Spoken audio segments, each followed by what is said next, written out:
Today I'm working on the 6-day Ridgy Didge blanket. I'm getting there.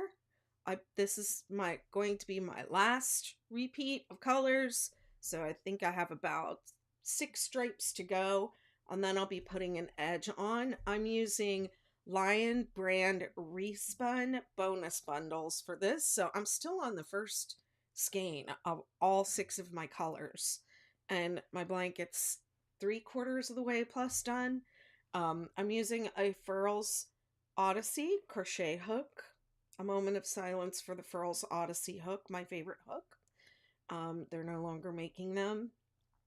I could just cry every time I think about it. And what else? I am using Scented Stitches Stitch Balm in the scent cheer, and I really need the cheer because I've been down. Well, let me try not to bring everybody else down, okay? How about that? How about that? All right. TikTok, I'm putting you up overhead so you can see me crochet. Nobody really cares to look at my face. So I must still have that filter on because it's not letting me zoom in. So let me just get rid of this. How are you doing, Andrew? Andrew has been bitten by the 6-day bug, y'all.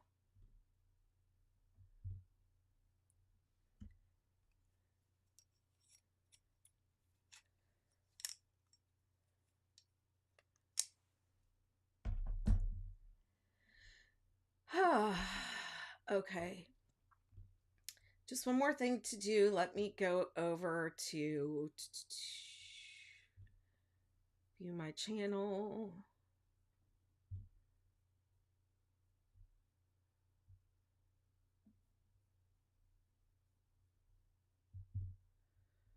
Oh, this says with guest Pam Grice Crochetpreneur. That's not accurate. Let me see if I can remove that.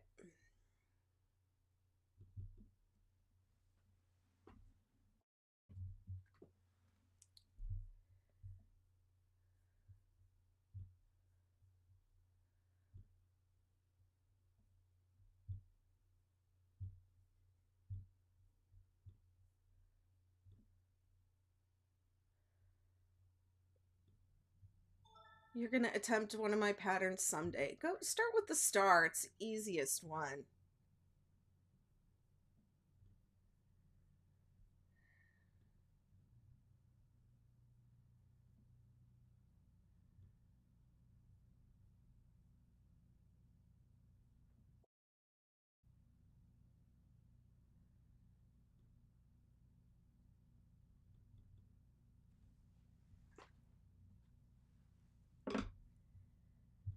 Okay, I did not know I could correct those titles in progress. All right, TikTok, I'm back. Thank you. Y'all are so patient.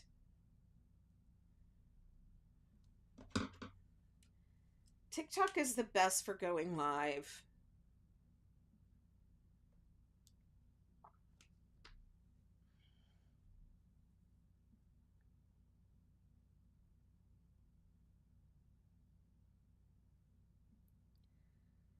It's the most fun, I think.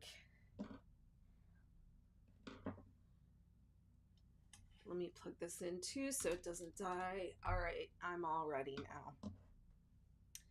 Man, I haven't done dishcloths in a long time.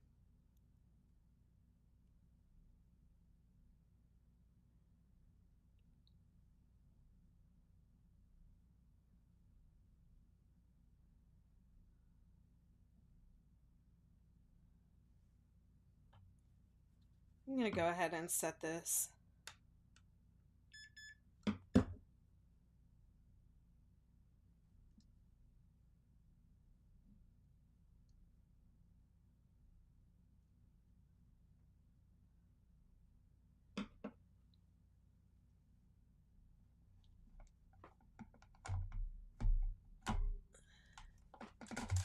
Oops.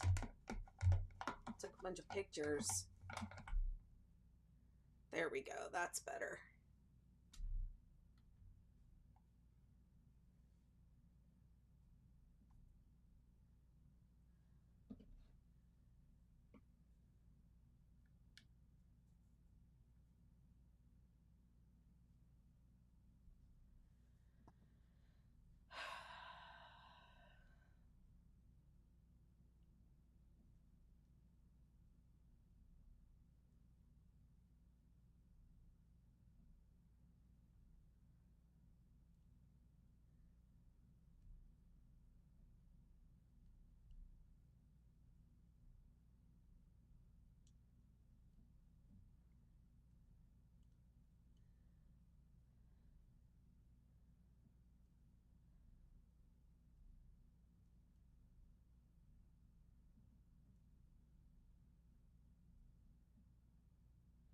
Where are you going, Pam Pam? You have a 4-hour drive.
I put the cheer blend in my diffuser too, so I could maybe stop being so grumpy. Headed to Ohio for a couple days. Okay, okay.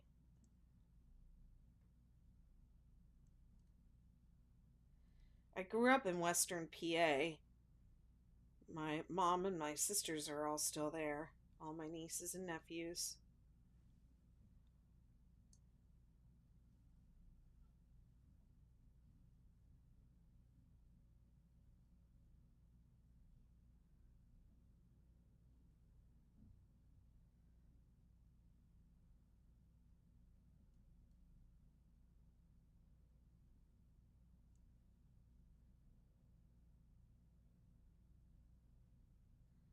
Yeah, we're like one town um, next to Ohio.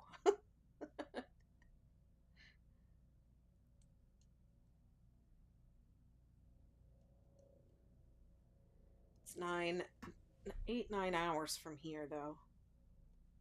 9.5, even.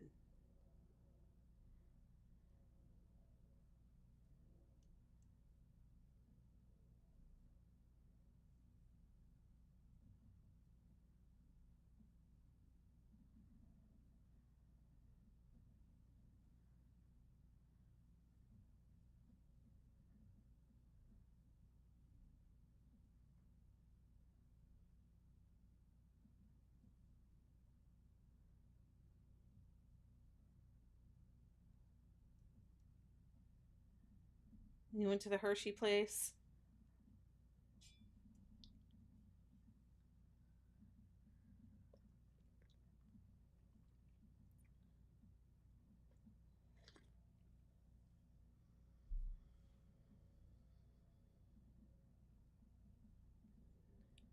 Is that where you're from? What's up, Andrew?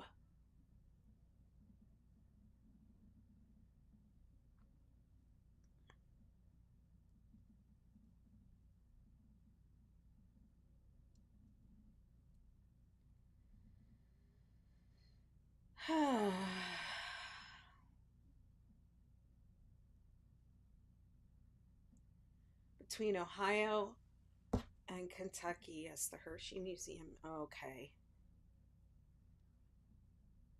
Kentucky's so pretty. I drove through Kentucky last year, um, from southern Ohio. Okay. Yeah, I grew up in western PA near Youngstown.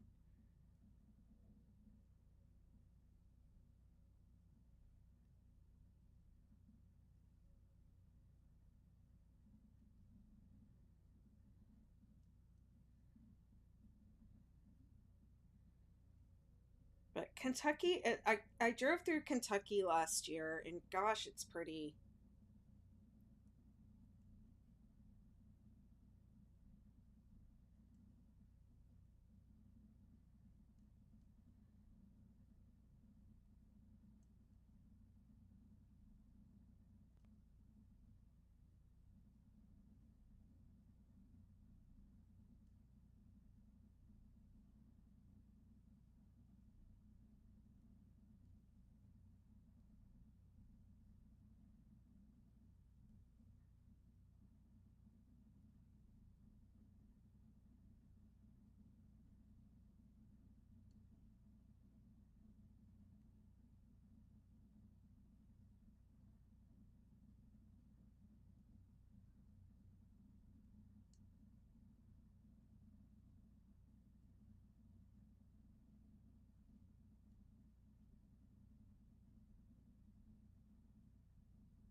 Hello, Nishay.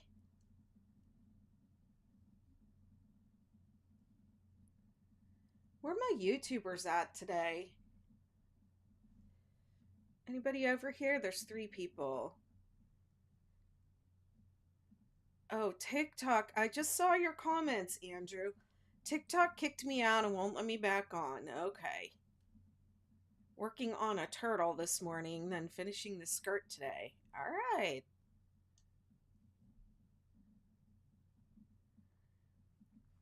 I guess TikTok let you back on.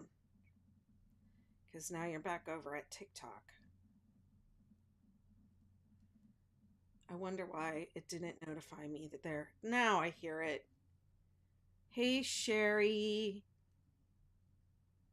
Sherry says, what are you working on? I'm doing the reading shawl. I'm doing the 6-day Ridgy Didge.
It's a really pretty day outside today, but it's cold.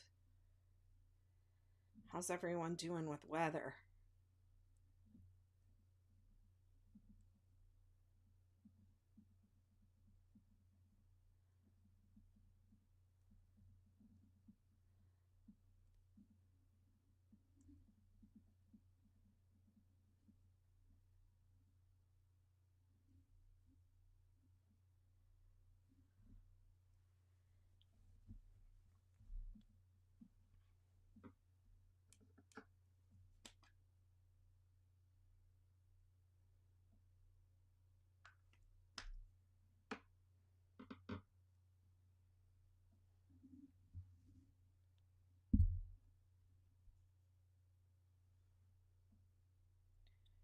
Finally in the 80s in Texas again. Oh, how nice. Love to crochet outside during spring and summer. I can't wait to go back and crochet on the beach. I just love doing that. Oh, Sherry, bright and sunny, but only 32 degrees in Minnesota. Wow.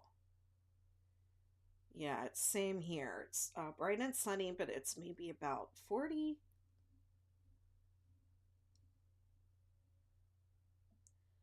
Oh, this is Stitch Balm.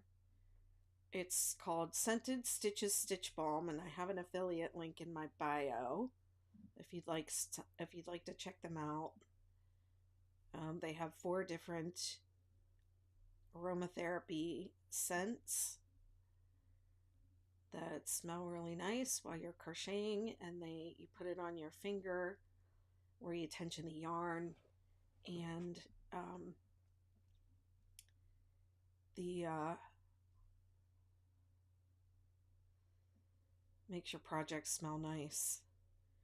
Well, I don't think the intention of it is to prevent yarn burn, but I don't see how it would not help with that. But really, if you're getting yarn burn, you're probably tensioning way too tight.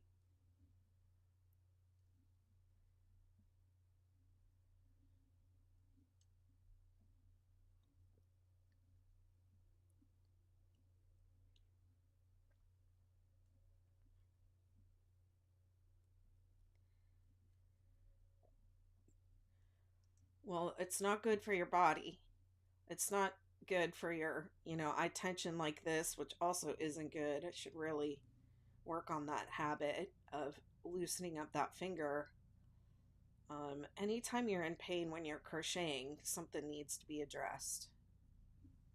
Oh,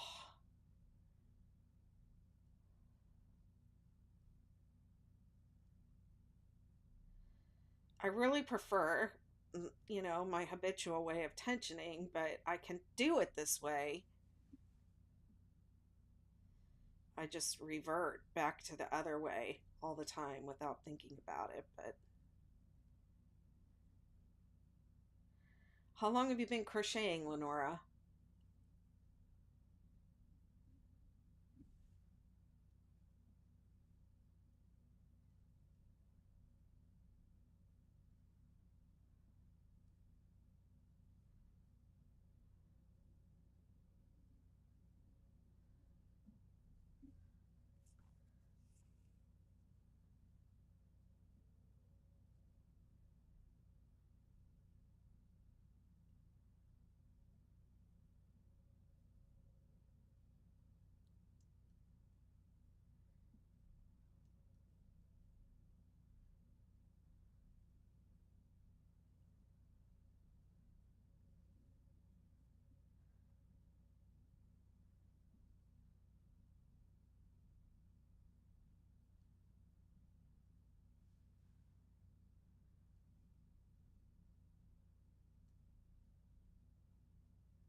You just restarted, but you crocheted a lot years ago. Okay.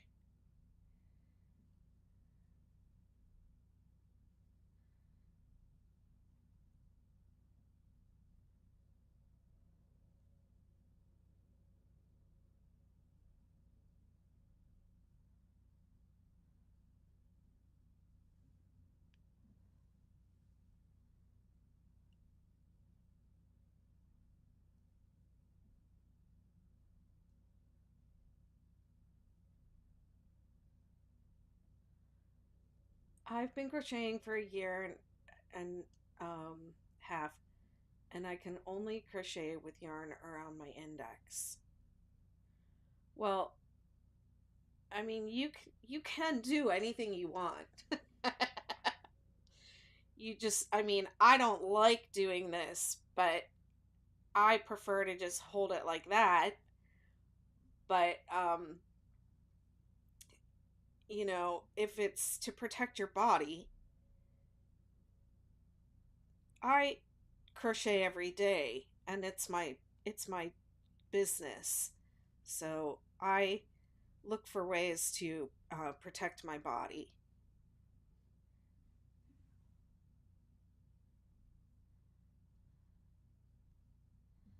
I mean, it definitely does not feel as natural, but I can do it.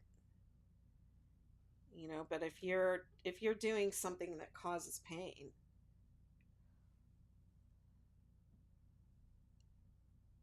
I remember getting yarn, but years ago too. I've always had too much tension. Yeah,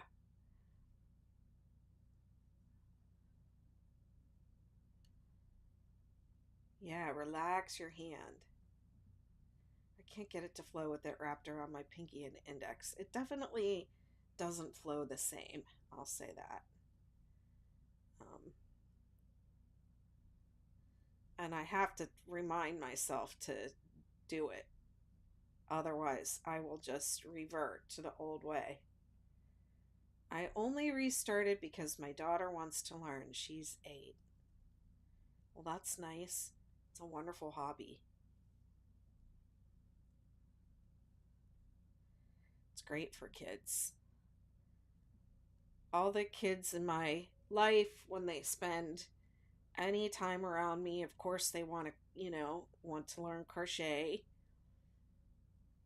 And I have a couple that it's really stuck with.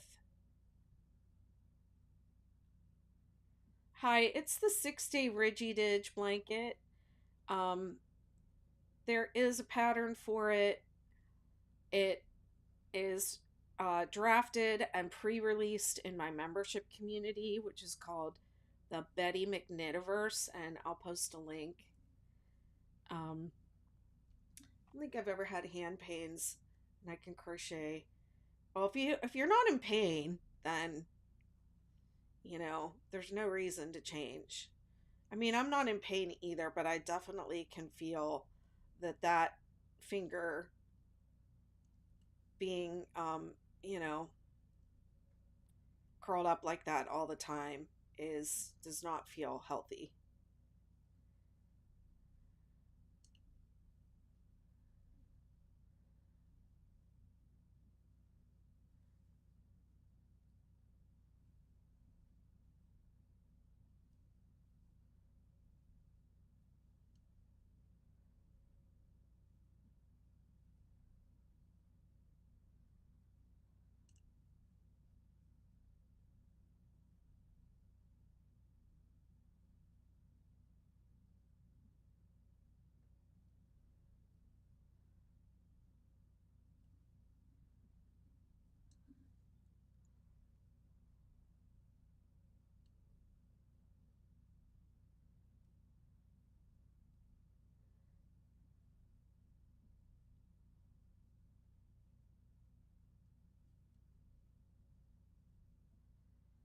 I mean, I get what you're saying if it ain't broke, but what about if it does break?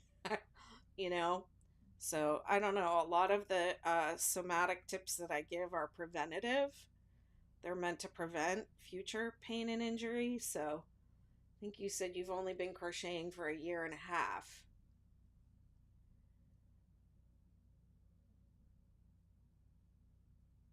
So I've been crocheting for 50 years, or close to that.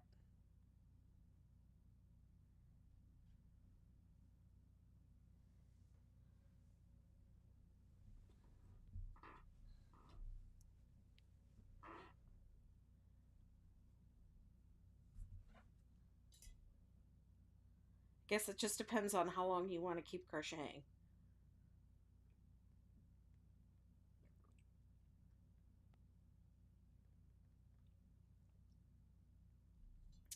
I mean, changing a habit is not fun. I'm going to put some on this finger too, since I'm trying to tension with that finger. I hate doing it. I'm not going to lie. So I'm 100% with you.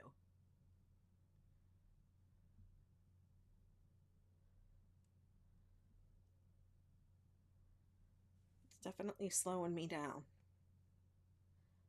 But I feel like I'm going to get used to it.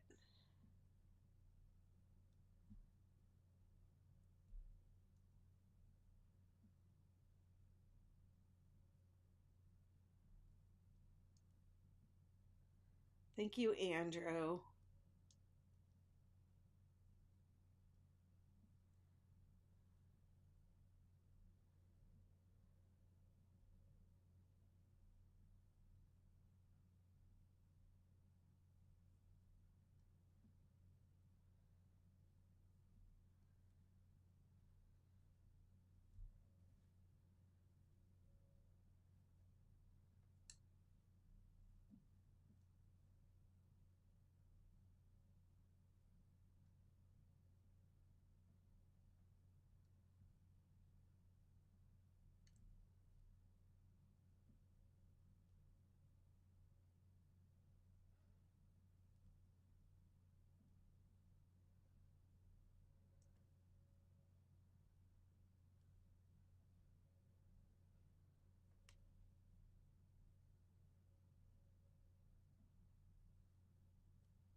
Yeah, I hear ya.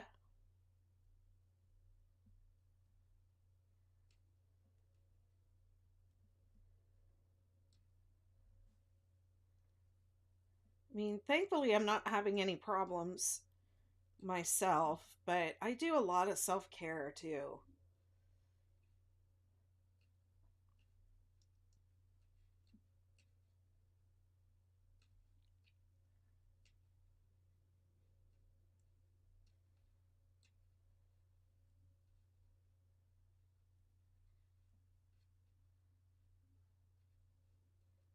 I didn't mean to criticize what you're doing.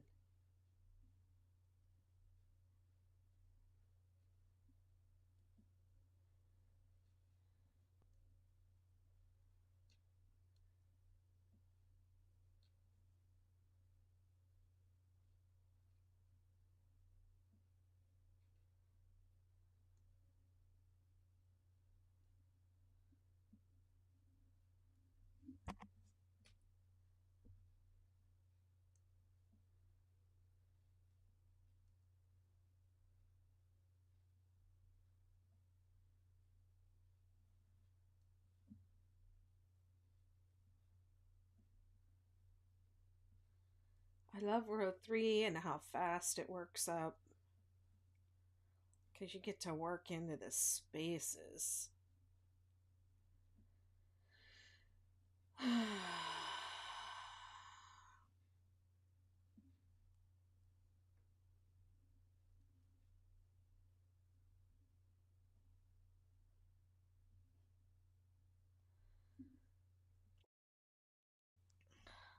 Hi, Amy.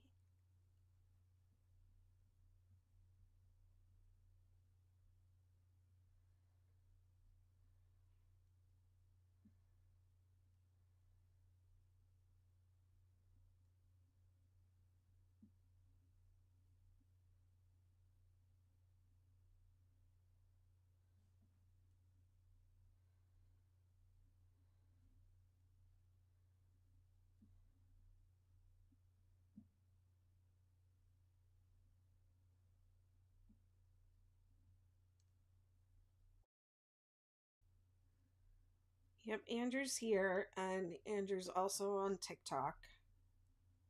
My neck's a little stiff.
People are walking past to go to the beach, and I feel like just yelling out the window, don't bother.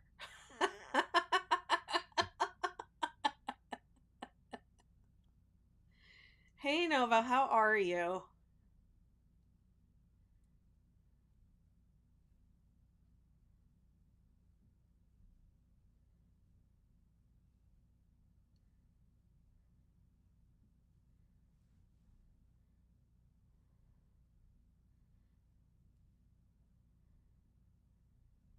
Hi, C then K, I think is how you pronounce your name. Um, what brand hook are you using? I'm using the Furls Odyssey, and they stopped making them. So, if you would like one, you will have to look on eBay or um, there's a Facebook group of people that sell them. I know, right? I stocked them up when they had their last restock. I'm excited for my crochet club in a couple of hours. Crochet club? How fun is that? Do you have trouble with your Furls hook breaking? So the only one that I've ever had break is the oh wait, no, that's not true. What I was about to say was the streamline. I dropped it and it broke. Um I have dropped some of the metal ones in the smaller sizes and the hook bent down. Hi, Crafted by Jenny. Good morning. Um, so yeah, I've broken a couple of them by dropping them. Um, and they used to replace them if you dropped them, and then they stopped. And I've had some that are defective, like I got this one on the last restock, which they used to replace them, but they just reimbursed me for it because they, they're not making these hooks anymore. So I decided just to keep it because I know these hooks do break. So I thought, well, if I ever break one and I need, uh, like I need this part or something, I could just, I don't know how I would get it off, but that was just my thought. Like if I ever break one, I could, I could cannibalize that one or somehow and fix it if I needed to. I don't know. I've never had one of mine come apart between the handle. I've seen that though, um, where they come apart.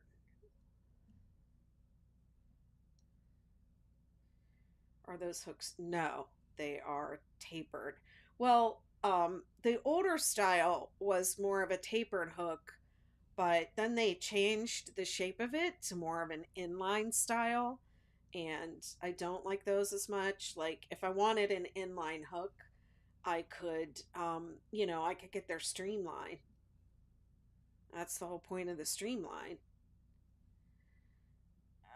So yeah, I prefer a tapered hook, but I still use them. I use all of them, the old style, the really old style, the original style. I don't know.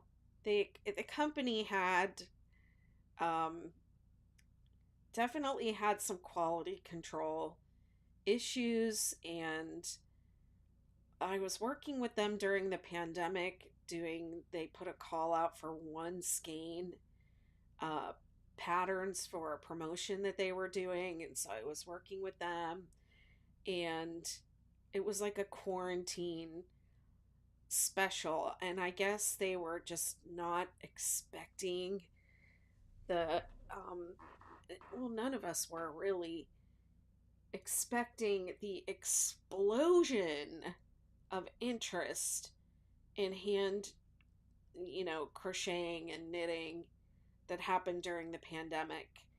So I know during that time there were, supply chain issues and all that stuff. Like, like a lot of companies were having difficulty getting through the pandemic, but yeah. So the it just seemed like the Odyssey hooks were always sold out. Uh and then they announced last year that they were not going to be selling them anymore. They were going to stop making them for a while. I guess the the factory or the workshop or wherever where they were having them made, those people went out of business, and so or retired from business, and so they have said that they're going to look for another way to make the hooks, but for now they're discontinued. So I really hope they bring them back because um they are the best. The uh, this pattern hasn't been published yet. You can go to my website, uh bettymcknit.com. I have a page for it, but if it has been drafted up and it is in my paid membership community. So if you'd like to join over there, you're welcome to join bettymcknituniverse.com. Maybe somebody could post that in the chat. Or you could just go to my link in bio and Linktree and get the link from there. But you can join the McKnitiverse for the pre-release. What else do I have pre-released? Oh, okay. So this is what I have pre-released in the McKnitiverse right now. If there was ever a time to join, this is it. I've got the Ridgy Didge blanket, the Chaos blanket, the Chaos scarf, the Ridgy Didge Star, Superstar, and Supernova, and I'm almost afraid to say it out loud, the 6-Day Star poncho.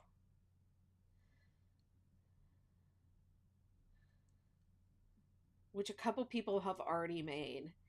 And then the other night in my design call, I do a design workshop call. Like, I don't know. I don't do anything on a regular basis, but I did a design workshop call and I worked out the Superstar poncho. So star ponchos are coming. I'll get those bad boys up and posted, you know, while we're young. While we're still young here. Takes me forever to do stuff, let me tell you.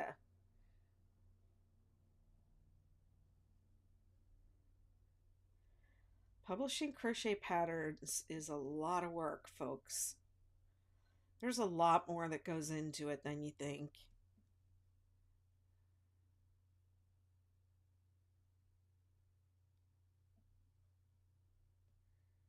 Crafted by Jenny says, I'm crocheting a butterfly. Oh, that's nice.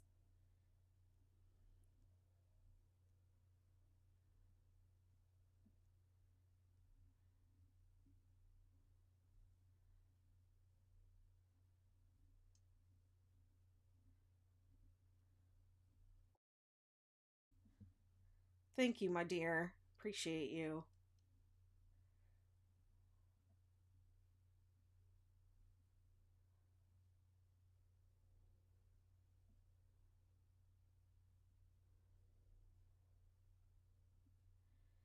And the McKnitiverse is such a nice community. There's none of the negativity there. Let me tell you, if there were, that person would get booted so fast.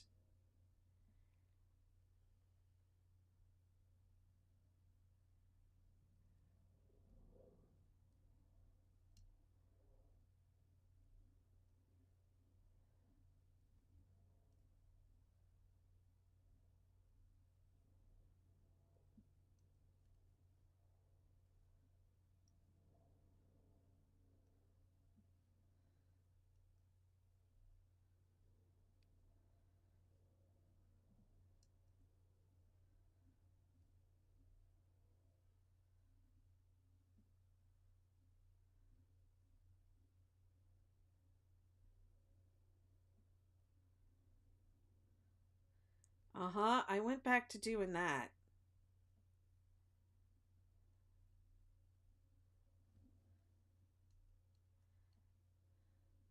I think it's cuter when I have it around my pinky, though. What do you think? It's like... Jordan says, I'm working on a 5 foot by 6 foot 6-day kid blanket right now and have a throw size 6-day kid blanket in the works too. You can never have too many 6-day kid blankets. No two are alike and nobody can make just one. I need to learn to crochet faster, Crafted by Jenny says. Okay, so here's the thing about crocheting faster. I'll give you some advice about it. A lot of the things that you do to crochet faster are also the things that you do to to um, crochet safer and avoid injury. So, and the key is relax your hands. So, you want to be able to relax your hands as much as possible. The more relaxed your hands are, the faster the yarn is going to flow. Like we heard somebody that was on here saying that they were getting yarn burn on their finger, and so you don't, if you're getting yarn burn, you need to loosen up, your tension, which we talked about on here for a little while. This is to the person that said they were tensioning with this finger. This is a fascia tool, and so I use this on my hand to alleviate the the any tightness that I'm creating. If you have your hand like this and everything is contracted under here, like eventually that all the tissue under here, muscles and fascia is getting shorter. So we want to keep that tissue nice and hydrated and flexible and healthy. So I use this. It's called a face blaster. Um, yeah. Oh, people talk about it all the time on here because I use this, which is for aromatherapy, but you put it on your finger where the yarn touches your finger. And then when people see me do that, they're like, "Oh, I need that because I mean someone just said it on here a little while. I'm sorry, I forget who it was. Um Lenora? Yeah, some Lenora. They might not be here on the call anymore, but yeah, someone was like, "Oh, I need that. I get yarn burn." Yeah, so we've been talking about tension a lot today. Um, but I do this, but I try to wrap. Okay, where I'm feeling it over here today is in my wrist. I just found out and registered for your Zomatic Zoom meetings. I need this. Oh, great. I felt the heat from holding the. Oh, wow. Yeah.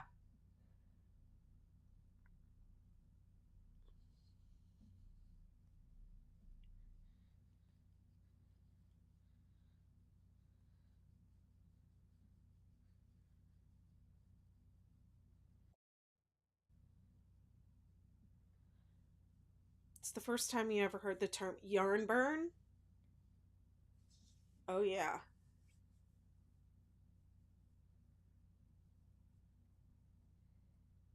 C then K says, just found out and registered for somatic Zoom meetings. I do them once a month. And they're for physical self care and also mental and um, energetic self care. I'm a somatic movement therapist and educator. I'm an energy coach. I practice core energetics.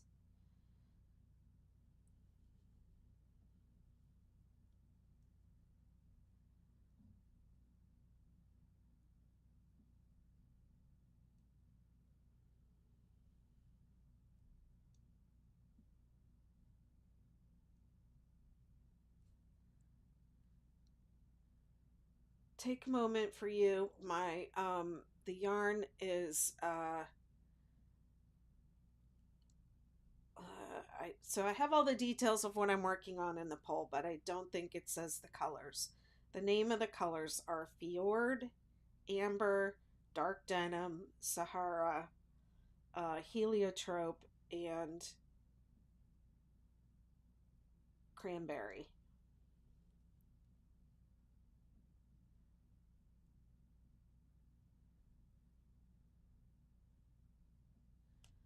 Nova said the somatic meeting was really helpful for me. I'm so glad to hear that.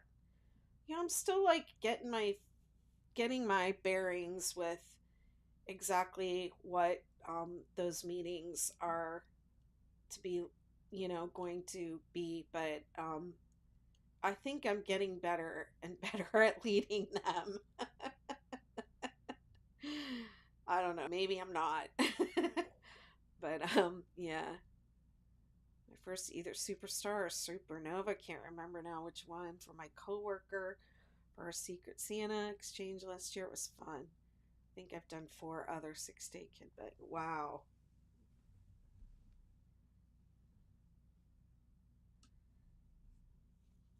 I don't remember if I did this or not.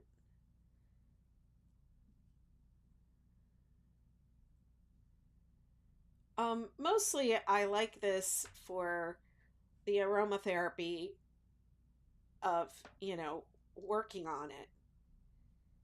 I like it, and one of the things that I teach in my somatic program is uh, intentionality. So when I crochet a project or I set out to create something, I like to set an intention for how I'm going to feel while I'm working on it, because the way that you feel while you're working on it is like the energy that you carry. So you don't want to put your anger or grief or sadness, into something. You want to feel whatever you're feeling is going to go into that project. The energy of that is going to go into the project.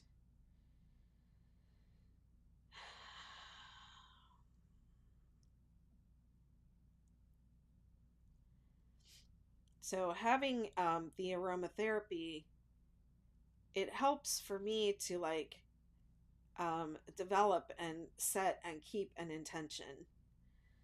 So when I started working on this blanket, and anyone who's watched all of these lives has probably heard me say this literally 20 times, but I chose the colors that I felt excited about. There was no rhyme or reason in terms of like, this color goes with that color, or what they look like on the color wheel. It was I had ordered a sampling of 11 of the colors from the website. I only ordered the colors that interested me on the website. I didn't order like black or white or, any colors that I thought, meh, I don't really care for that.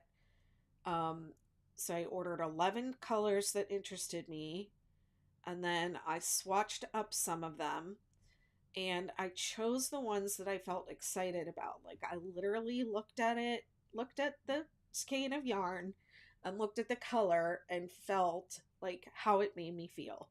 So the ones that I felt excited about, I used, and that there were 6 of them. And I had actually even said, the number I don't want is 6. I want 5 or 7, but I don't want 6. And I ended up with 6.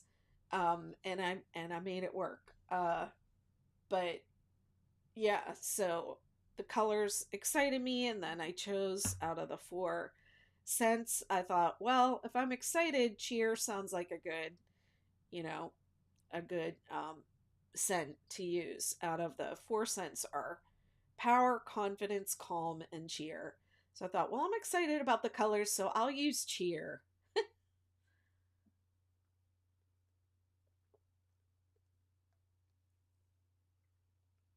Oh, yes. Oh, sorry, that was just my tripod falling down.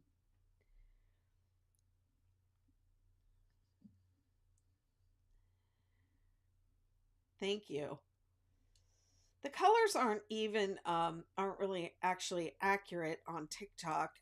They're not accurate on YouTube either, but they're more accurate over on YouTube than they are on TikTok.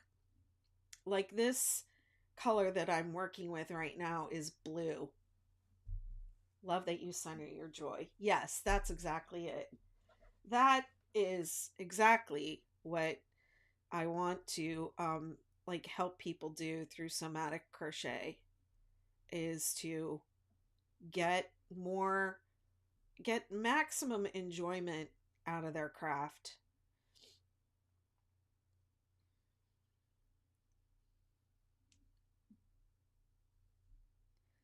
Yeah, it's not green. It's not really green at all. But if you go over to YouTube and look at it on YouTube, like I can see on YouTube, these it looks like this and this are the same exact color on YouTube, but they're not. No, over on TikTok, this one looks blue and this one looks green. But this is really more blue. It's not this blue, but it's mostly blue. Isn't that weird? Like I don't know what the heck is up. I don't know why can't the colors be accurate? Like I'm using odd lights too.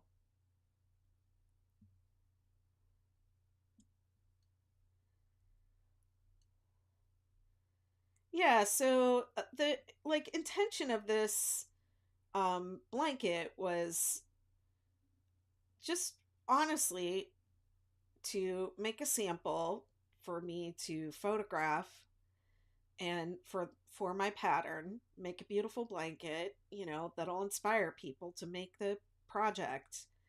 But it's mainly for photography for my um you know, for my pattern.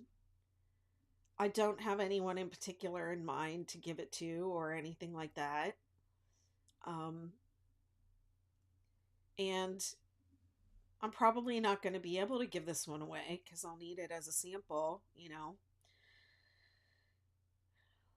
So it's been good to have the intention of colors that I feel excited about and a cheerful scent because I've been sick this year and I've been like not really wanting to keep working on this guy. It's really big and really long. Like it's been I've had trouble staying motivated. So having the intention of excitement and cheer when I come in here and pick up this blanket has been really, really good for you.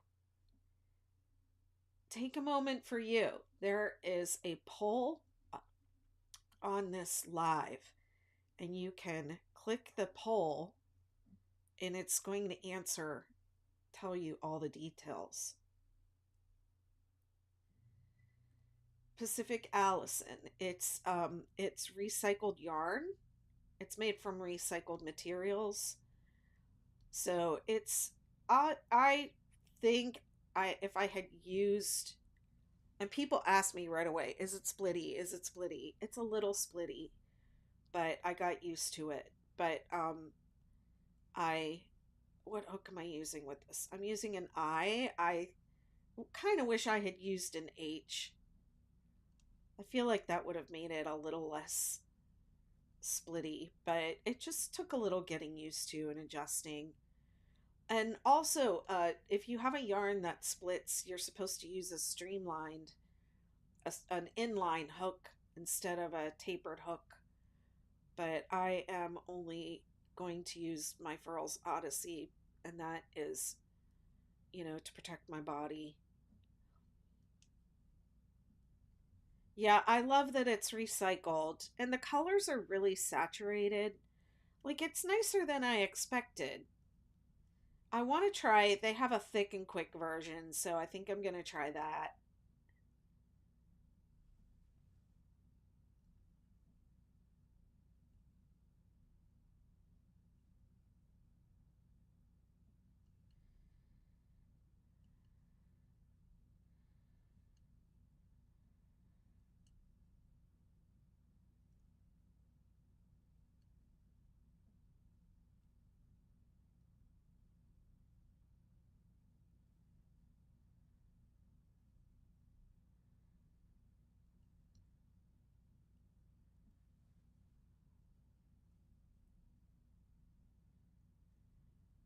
I mean, I love the idea of it being recycled.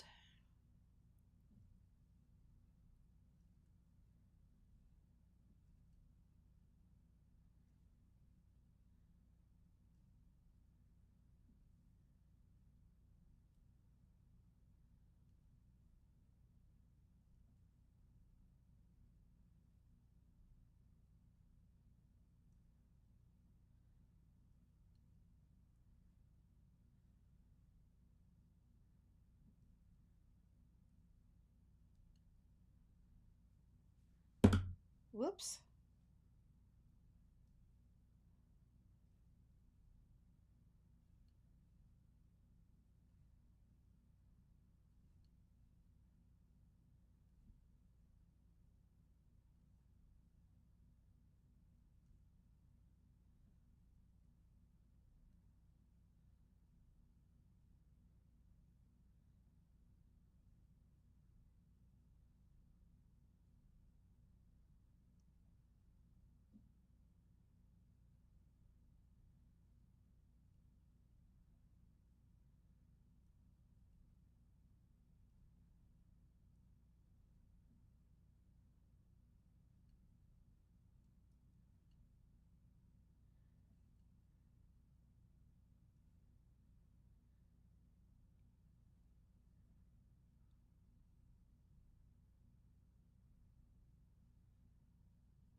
Hey, Kat, thanks for the thumbs up.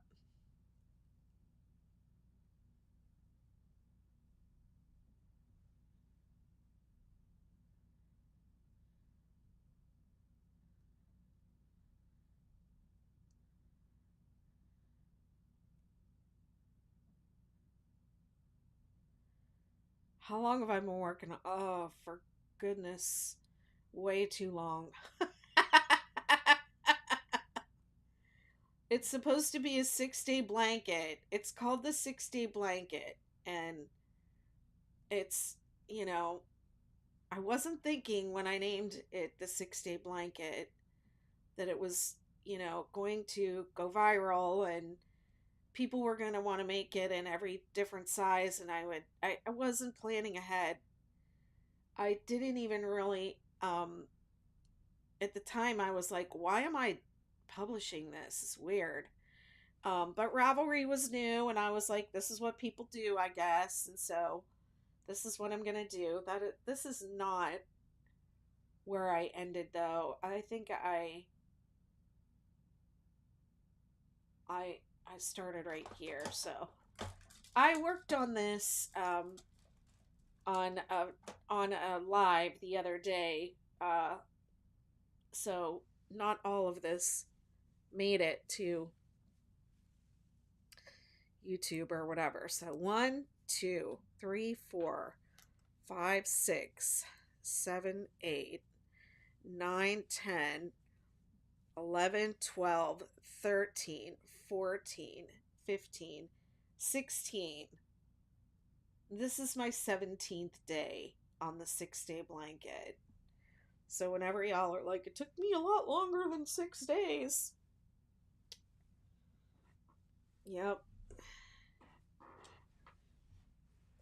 You're not alone, kids.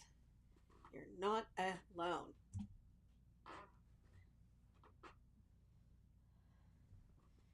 And how long have I been working on it as a pattern? Last year, somebody made a baby blanket. Somebody in my group made a baby blanket with this stripe. It's my pattern, but they added this textured row. And I said, oh, I should write that up because people really seem to like it. And she was like, okay. So I wrote it up, and now it's like, it's become my life. That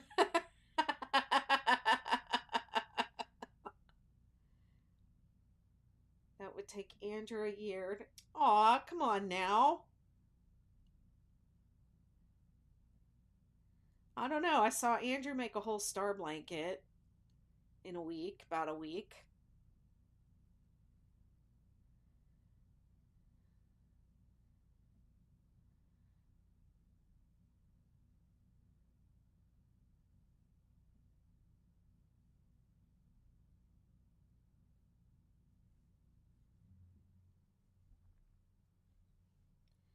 I mean, it's already published as a baby blanket. But the way I publish my baby blanket patterns is like this. That is, I give you a specific yarn and weight and size and repeats, and that's it. You don't get upsize information. It's the larger you know, quote unquote adult size patterns that have the resize info in them.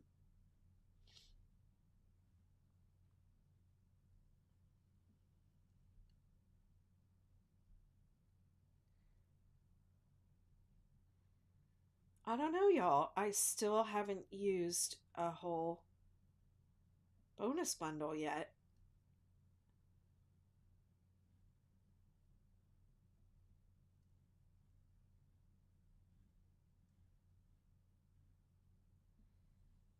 Oh, wait, did I do this?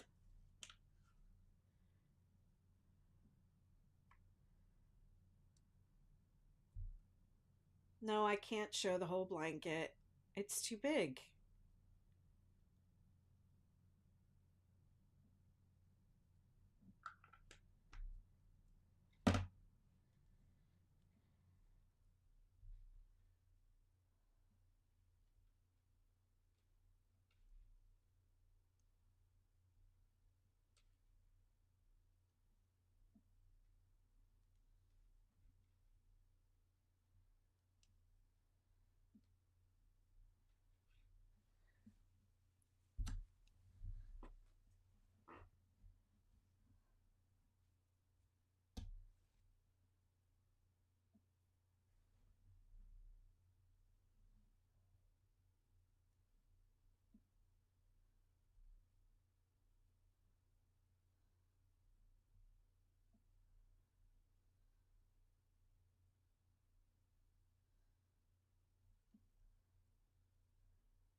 See what happens? I get it just is a little splitty, this yarn. It takes some getting used to.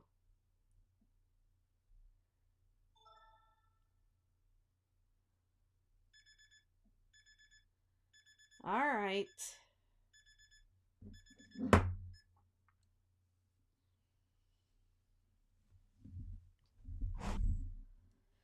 So, since I'm kind of planning to be on here for a while, I'm going to get up out of my chair when that goes off. Whoops.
A good reminder to get up and stretch. Yeah, that's what I keep this for. The 60-minute timer, because really more than an hour in a chair is too much. And I don't know how long I usually stay on for about 2 hours, and then so sometimes I don't set the timer.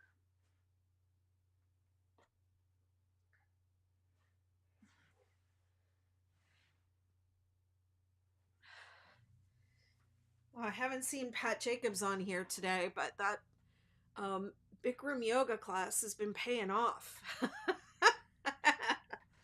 It's got a really good stretch.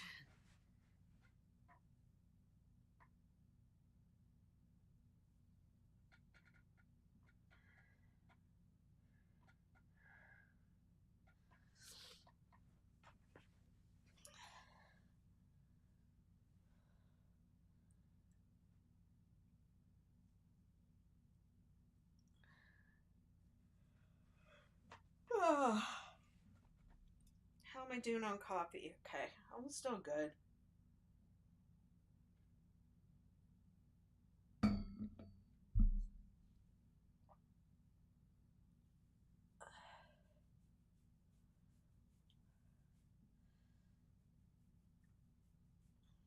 Trying to decide if I need to pee.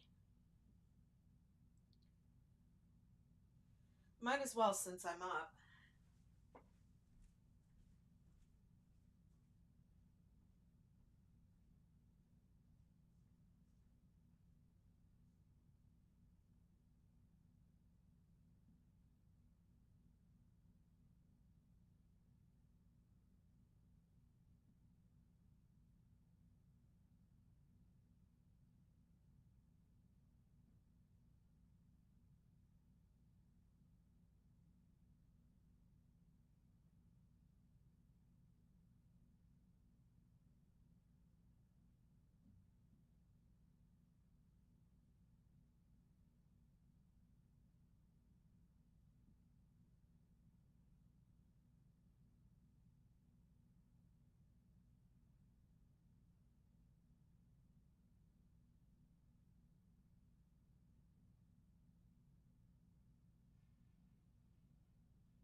All right, I'm back.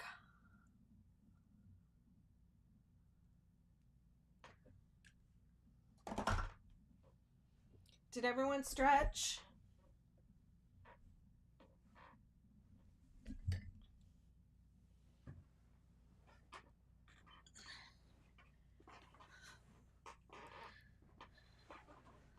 I mean, it's a pain to get up because then you got to get situated again.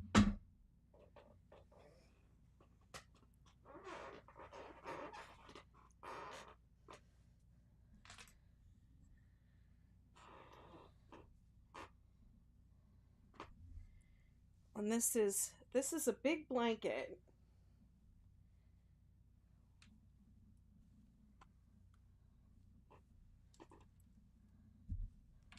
I haven't laid it out to measure it. I'm not joining a new color now.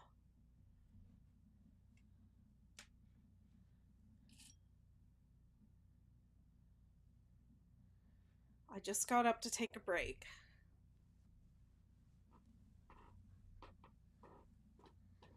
Well, I don't really know that I'm that self-disciplined, honestly, but I'm trying. I'm trying to move more because this, having a crochet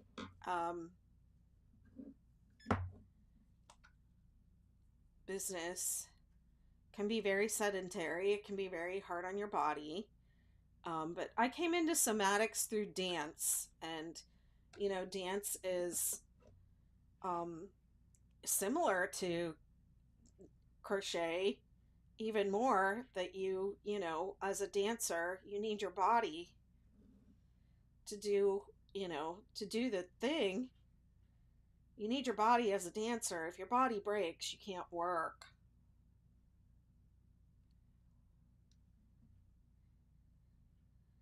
So when I was in graduate school,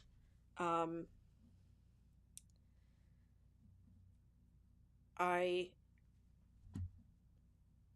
taught, I guess, or I was a TA for the anatomy and kinesiology class, and mainly the stuff that we learned there was preventative. Here's how to be strong so you can, I almost said crochet for a long time, so you can dance for a long time and you don't get injured, and here's how you take care of yourself, and you know,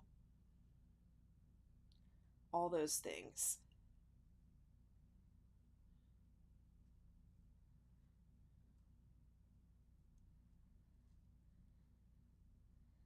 So a lot of my ideas about, preventing the injury in the first place, I think that is the best way to avoid pain as a crochet artist, is to avoid getting injured in the first place.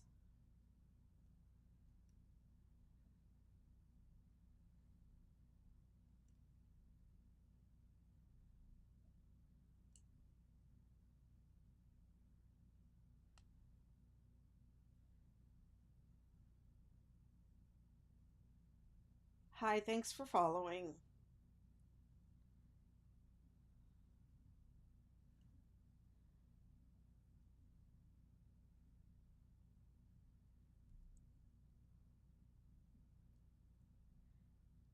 Kai Bell SSS says, I'm just about to finish my star blanket, just doing the border with reverse single crochet. Wonderful. I hope you'll tag me when you post that so I can enjoy it. Congratulations.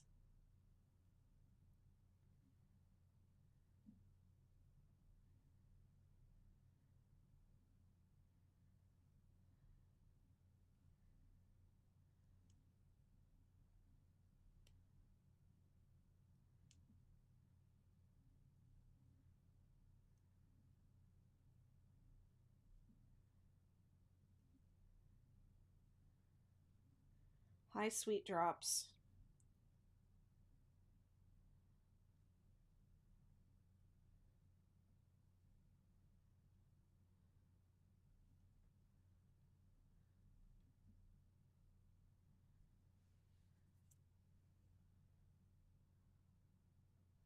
You're going to do the superstar next?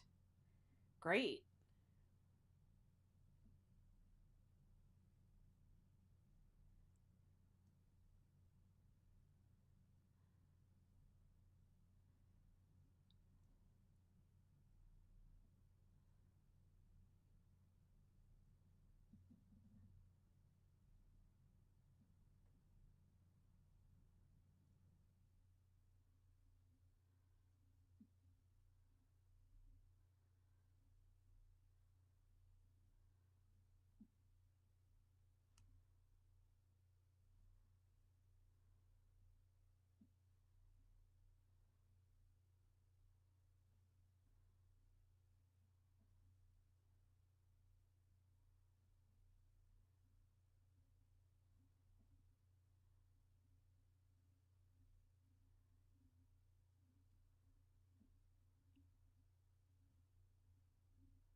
Let me see. I think I have, after this, 5 more stripes.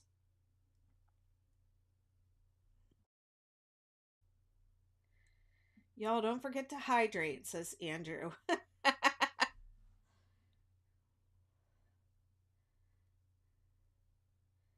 I'll hydrate with my coffee.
Anyone cooking Sunday dinner? What do y'all got in the crock pot today?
Yes, I love when it comes right back. That's awesome.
Yesterday, I went to the store and bought uh,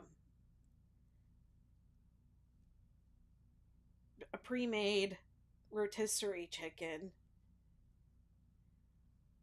pre made 8 piece of fried chicken, like $10 worth of pre made chicken wings so that I wouldn't have to cook for a couple days.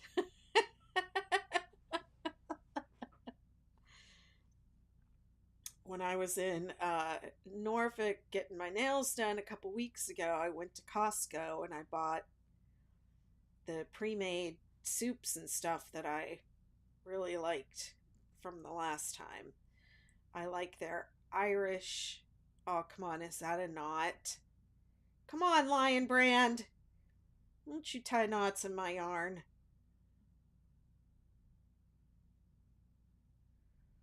So, this is the kind of knot that I think is really not good to have in your work because if that comes undone, then there is nothing.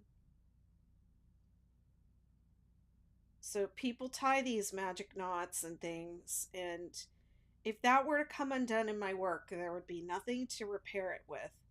So if you weave in your ends the ends come out, you can take that end and repair. or a hole, somebody um, tears a hole in your, a dog or whatever makes a hole.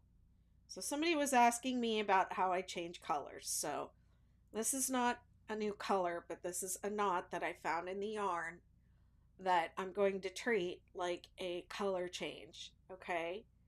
So I did my double crochet, but I didn't complete it. So I have one more pull through, yarn over and pull through. So I'm going to take my new yarn and pull through the last pull through of that stitch. And then I have my 2 yarn tails, and this is my working yarn. And I take the 2 yarn tails and I flip them up over the working yarn and hold it to the back. And then I continue. Okay, and so there they are. They are not going to unravel. Nothing's going to happen. And then when I'm done with my project, I'll weave them in. I'll weave one way and one the other way. And it doesn't take that long. I used to complain a lot about hating weaving in my ends, but as I have crocheted more and more, it's one of those things like frogging. Like when you first start crocheting, you don't want to frog your work because oh god, it's that took me so long, and I have to redo all of it. Well, as you crochet longer and longer, you just basically get faster and faster, and so frogging doesn't seem like that big of a deal. Um, and I am starting to feel the same way about weaving in ends. And I used to complain about it a lot, and I actually had a blanket on the back of my sofa that was in my lives for a while that still didn't have the ends woven in on it. And now I just kind of feel like it's part of it's part of crochet. It's how I do things, and it doesn't take me that long anymore. So I just do it. And sometimes I like the effect of intentionally changing colors. So it's worth it to have the ends.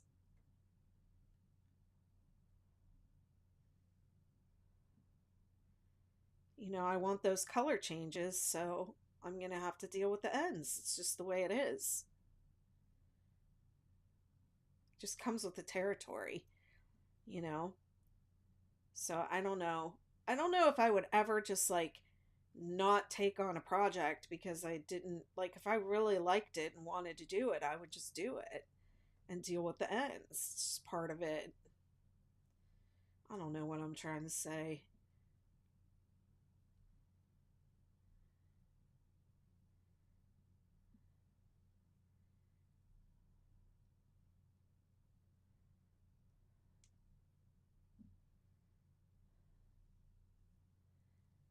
Okay, and now I'm going to change colors again because I'm at the end of this stripe.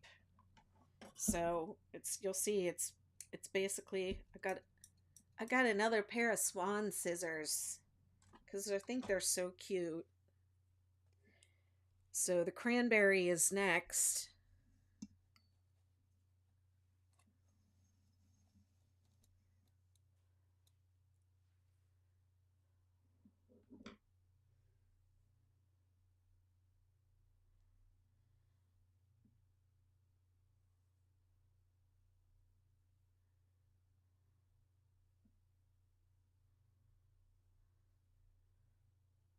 So it's the same thing. I pull it through the last yarn over and pull through of the last stitch of the row. I take the 2 tails and I flip them up over the working yarn and hold it to the back.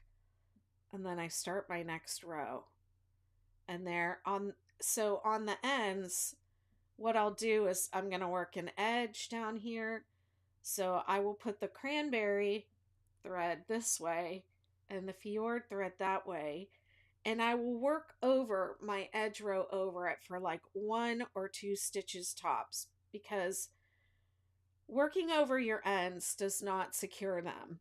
So I just do it for 1 or 2 stitches just to get them going in the direction of their buddies. Okay, so I'm going to weave this back into the blue, and I'm going to weave this back into the, um, I don't, this color is like peach to me. It is not, I don't know what kind of cranberry is this color. Um, so I don't like calling it cranberry. Okay, so I just get it going in that direction. I complete my entire border, and then when I'm done, I'll weave these ends in. I'll weave this into the cranberry section, and I'll weave this into the Fjord, and then same here. This one will go here, and this one will go here, and I'll work the edge over it, just like 1 or 2 stitches in each direction, and then I'll leave it hang until I'm all the way done, and then I'll weave everything in. So I always leave like 4 to 6 inches of yarn to weave it in. And I do end up cutting a lot of that off, but it's easier to get the needle in and work with it and do what you want with it with a little extra. Then I had somebody recently say their blanket came undone in their star blanket, and I said, "Well, did you do magic loop? Because I told you in the pattern not to." And they said, "No, I did." And I said, "Well, how much tail did you leave?" And they said, "I don't know, like an inch." It's like, that's not enough. That's not enough. You have to leave more than that. You have to leave 4 to 6 inches of tail to weave in later. Okay.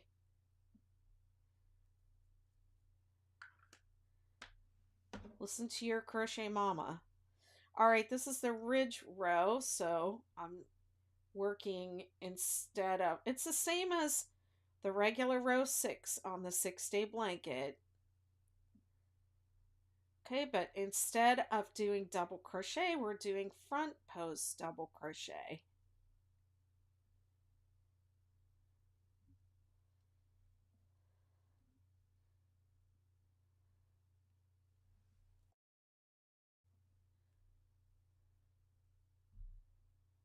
I probably overkill how much tail I leave and then crochet over or weave in because I'm paranoid.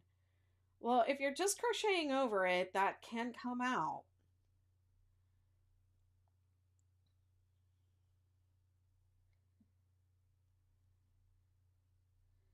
So what you want to do when you weave in an end is you want to make sure that that end changes directions. Okay? So if you just crochet over it, it just went in one direction. But like, okay, so let's just go back for a sec. Okay. So I'm going to I'm going to crochet over this for like 1 or 2 stitches, and then it's going to go up into here.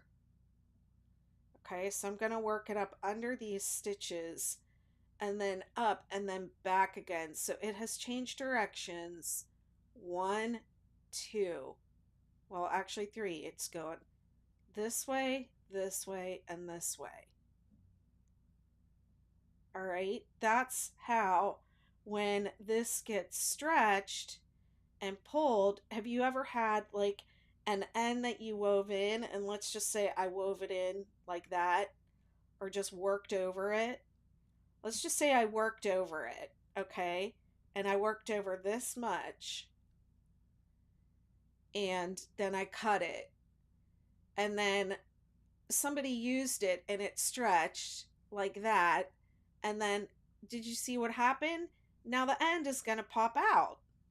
It's going to slide out of the last stitch that it was in, and it's going to pop out.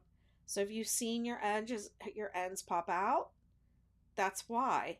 So if I went like this and then this, and it stretches, it's not as likely to pop out, okay? Because it's going in different directions. They'll still pop out a little bit, but if you're only weaving in one direction, then your tails can come out. These are just things you learn over time too, what works for you and what doesn't. And people who say things like, I've never had one come undone, unless you keep every single thing that you make, which most of us don't keep anything that we make, you don't really know if something came undone or not. I had a project once and it wasn't a granny square, but it was a modular project, like it had a bunch of little motifs, like not granny squares, but like little flowers that were worked in the round and stuff like that and sewn together. And I thought I would be really clever and um and just work over my tails and not have any tails at the end of the project. So that's what I did. I worked over all my tails. And then when I was done, I I washed the project because I wanted to, block it and gift it, and it fell apart like practically in my hands.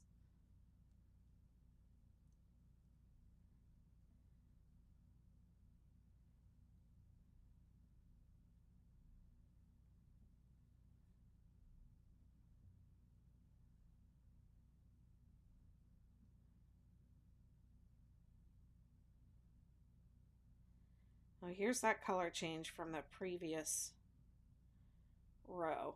Let me see, where do I want it to go? I think I want it to go down.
Hi, Bonnie Bones Knits.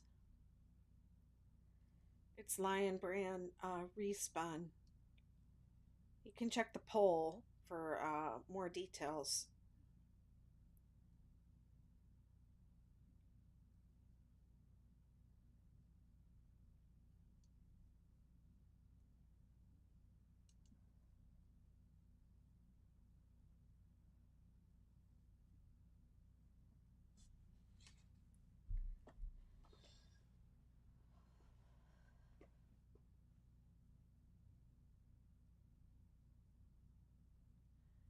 I'm not really sure why, but the colors are not accurate on TikTok.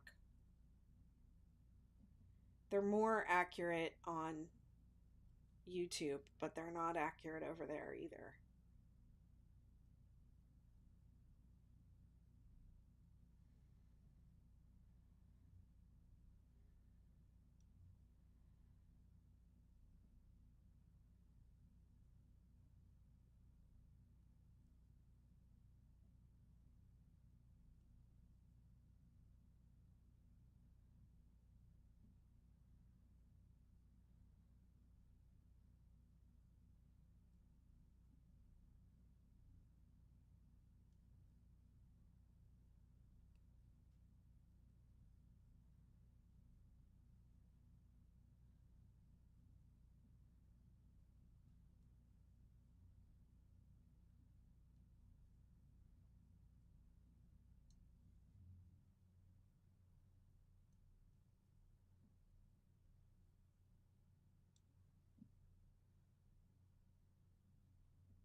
Hey, Michaela, thanks for the follow.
Blanket's at the point where I don't even have to turn the entire thing.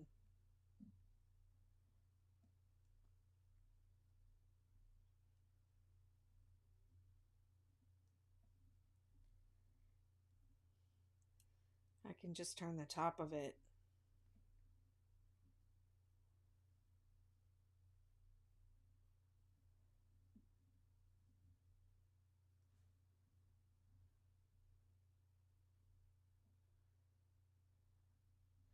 I think this row takes the longest. Back post and front post stitches take longer for whatever reason.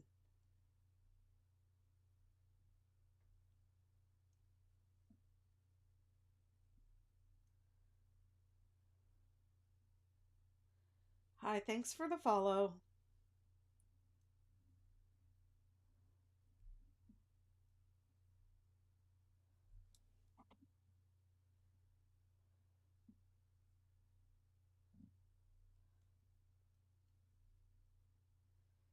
Thanks for following, Catherine.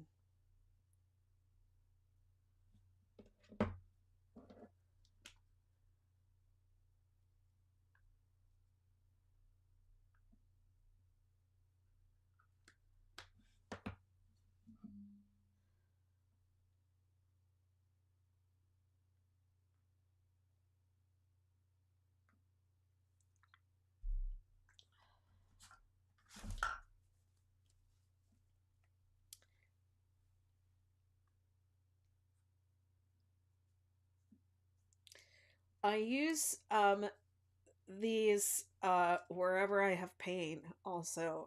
My neck is a little stiff today.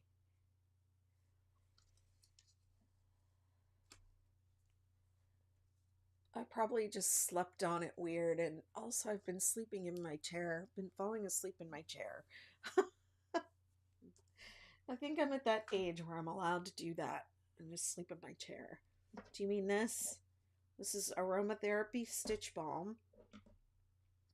You put it on your finger wherever you tension the yarn, and then it smells nice, and it puts the balm.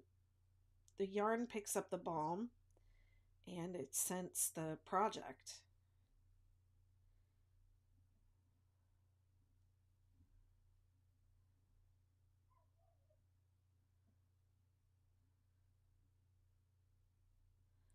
Well, that's why I have this stitch marker here to remind myself to apply it in the middle of the project, because I was only doing it at the ends and I was forgetting to do it in the middle.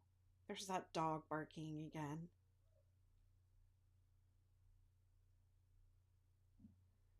It's not just that it barks, it like, oh, howls and cries.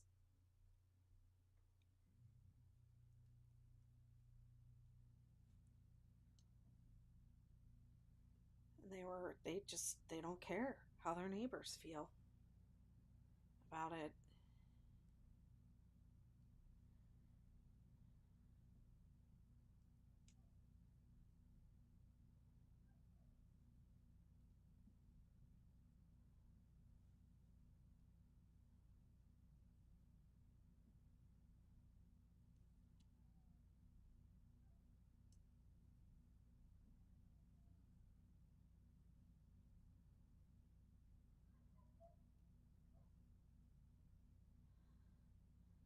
No, I asked them. They said they're at church on. They leave the dog out when they go to church on Sunday mornings. Because it was every Sunday morning. And I was like, where are you on Sunday mornings? Because I can tell you're gone because your dog's outside howling and crying.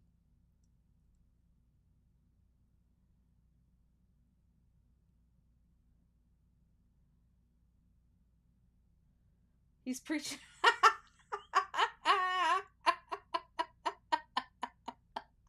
He's preaching to the Lord. Oh, woo! Okay.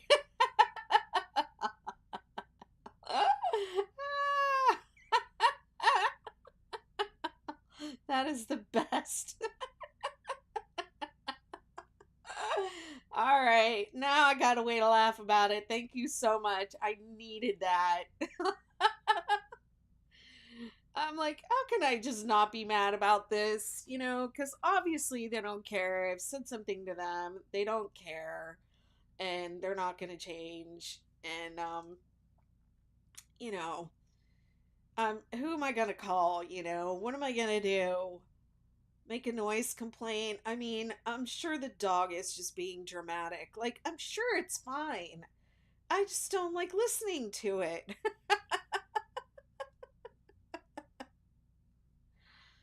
Hi, olive oil. So,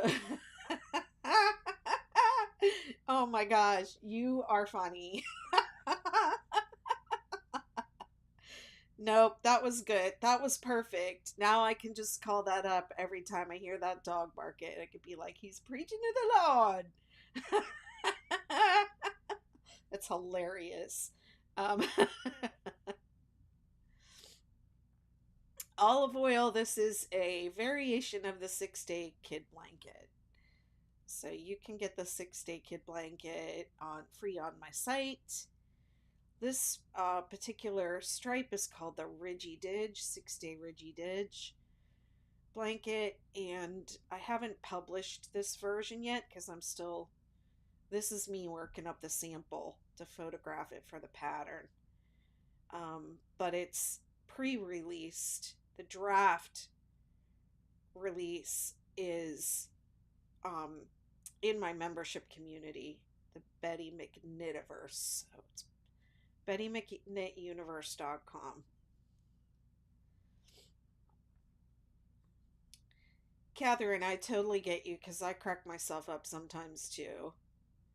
The stuff that I say to myself, but yeah, me, myself, and I.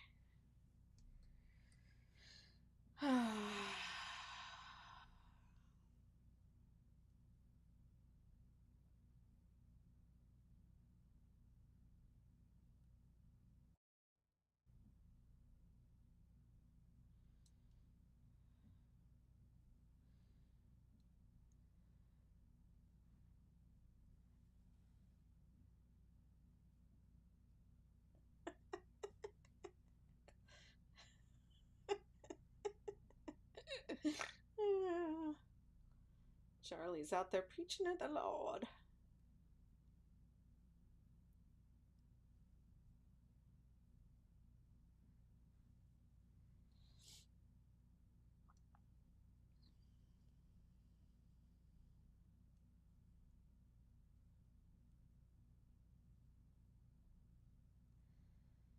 How sometimes you just have people in your life that you're like, just let them be on their journey and I'll be on my journey. But like their journey is very loud. And so it's hard to ignore. It's like, could you have your journey a little quieter? Because I'm just trying to let you go ahead and have your journey while I have mine over here. You know what I'm saying? It's like live and let live, but the other person, they are living, and then but they're, letting them live requires them having to listen to them or hear them, and it's like, could you just live quieter? Make it easier for me to let you live. uh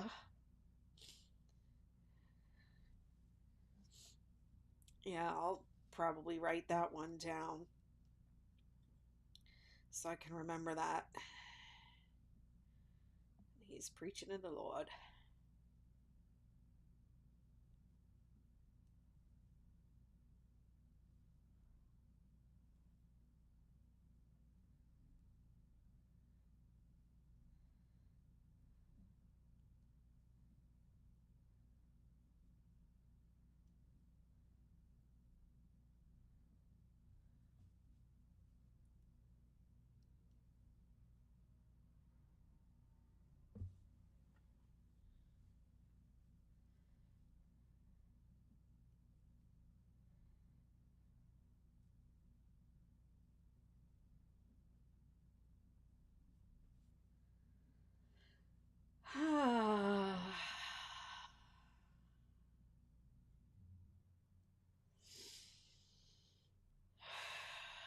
Remember to breathe, Betty.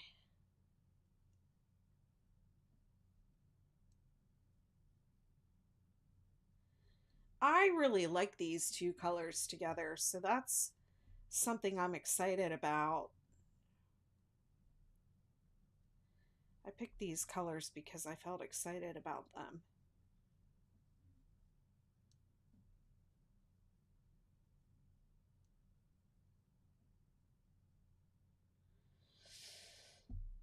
Oh.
Man, my neck is just like, it's just going crackle, crackle, crackle.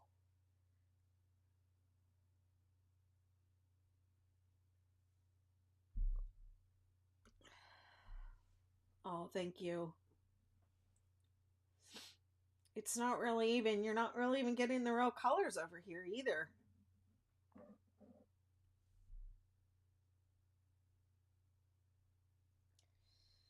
because they're just not accurate on TikTok. Like this is more of like a brick orange. This is probably pretty close, but on YouTube this looks purple, but it's not. It's dark blue. And then this looks kind of red on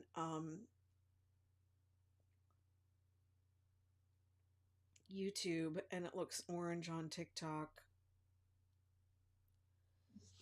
Where can we get some of those cool mugs? BettyMcKnitShop.com. Thank you, Andrew. Andrew, have I sent you a mug yet?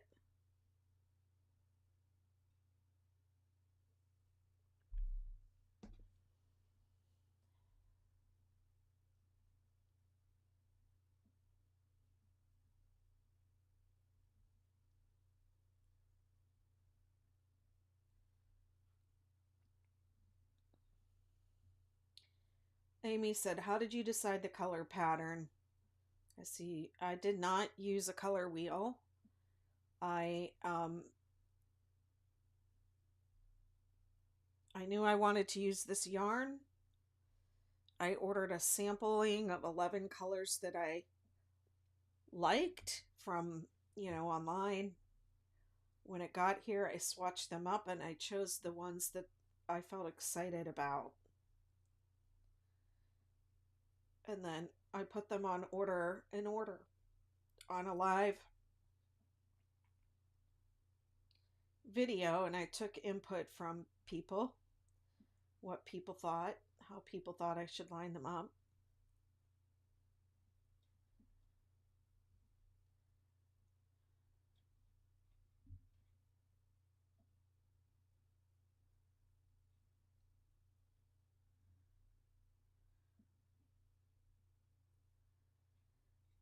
I think that it is good to know color theory, and it's good to know like which colors, quote unquote go together.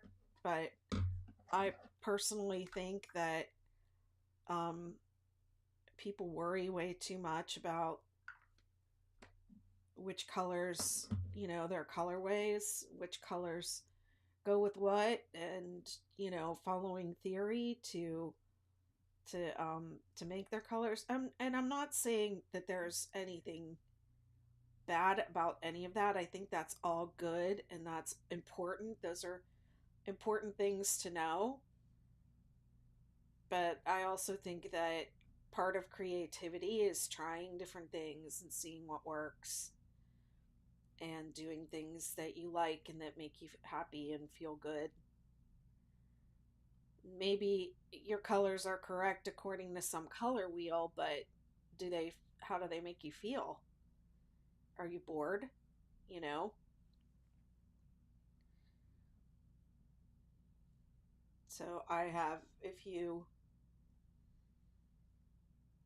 go to my page and look at my videos, I have a few videos of the chaos blanket that I'm also working on releasing. Hi, Milan.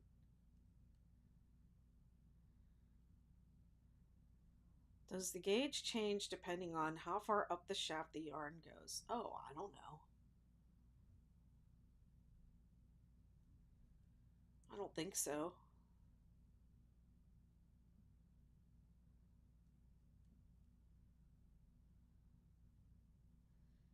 I'm working on a blanket for my Tia, and the yarn skeins side by side looked questionable.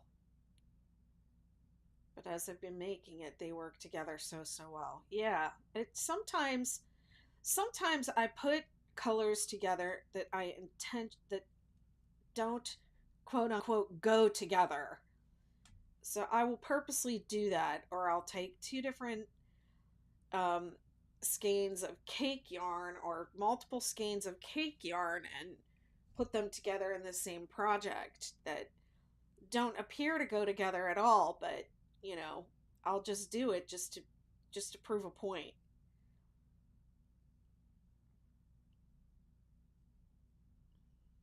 But the chaos blanket that I've been working on getting released was basically leftovers of from a project where I took the cake yarn and I cut out colors that matched my friend's wallpaper, and I only used those colors in another project.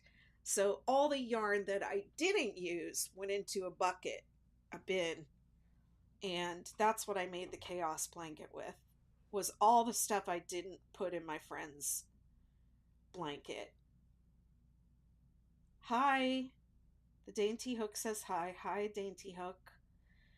Um, so that I called that an up yours colorway because the colors don't go together.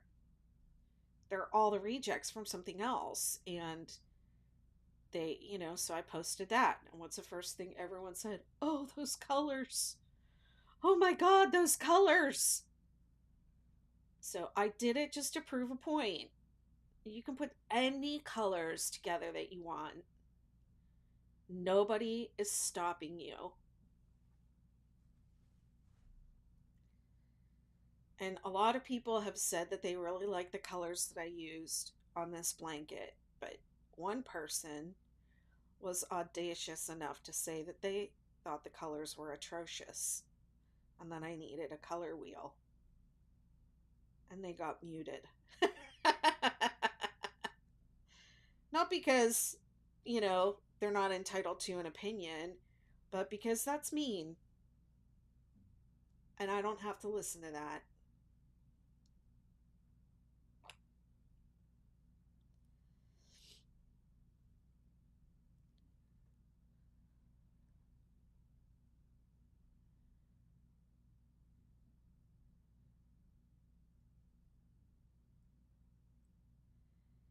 It's a jewel. I'm working on. It's supposed to be stained glass windows. Oh wow! It's a jewel tone rainbow. Nice. I'm doing a viral blanket, but rainbow colors with beige in between. That sounds nice.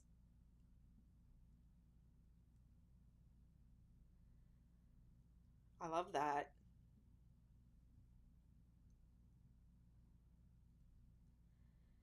I used to tell people not to use variegated yarn on the 6-day kid blanket, and then one day somebody posted a blanket with variegated yarn, and I was like, or I would tell them if they were going to use it on the double crochet rows and not the granny rows. And then somebody posted their blanket where they had used it on the granny rows or just one granny row, and I was like, okay, that looks beautiful. So I stopped telling people what to do and just started telling people to be creative.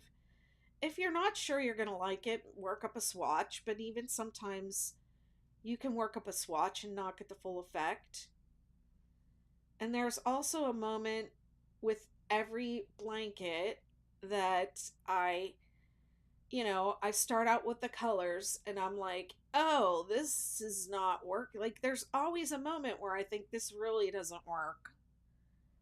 I should pull this out. And I just started ignoring those feelings because I usually end up liking it later. I usually set it aside and then come back to it and I'm like, okay, this is okay. This is working. This is fine. I used variegated yarn on the first 4 row and solid on the last 2 of the 6-row repeat. Yeah, I bet it looks great. Yeah, so I used to say don't use variegated yarn, but I don't say that anymore because I've seen enough of it that it looks really nice. And the um, cake yarns look great. The self-striping yarns look great. Mid-row color changes, who cares?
When you say 6 days, what do you mean by that? Asking for a friend. Um, okay, so that's actually a really good question. The original 6 day blanket was toddler sized and it was made with chunky yarn.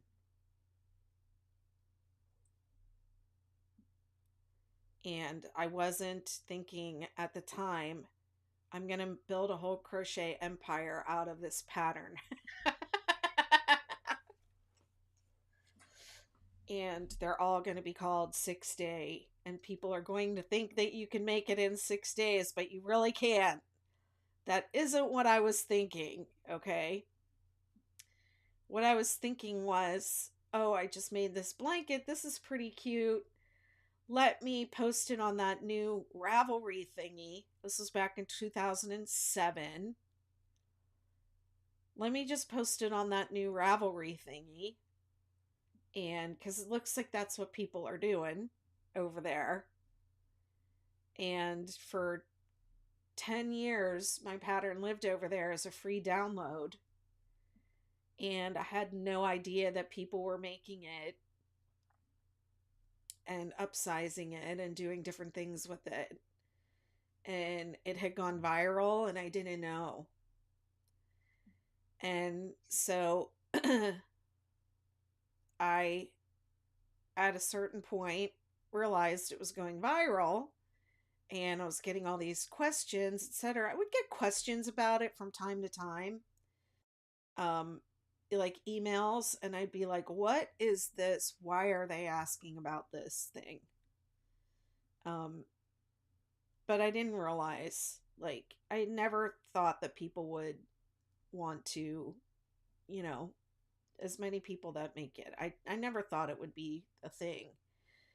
And so it went viral. And somebody said, you should monetize. So I monetized and I started a business. And then someone said, you should make the blanket go around in a circle. And I was like, no, I'm not doing that.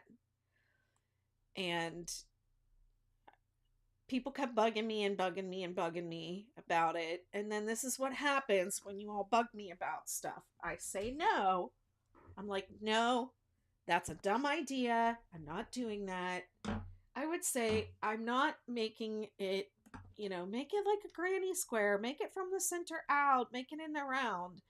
And I would say it wouldn't be the 6 day kid blanket. It's not the 6 day kid blanket unless it's chevrons. That's what makes it unique. So then it started working on my brain. Well, what if I could do it? I'd make it chevron. And so that's how I ended up designing the 6 day star blanket.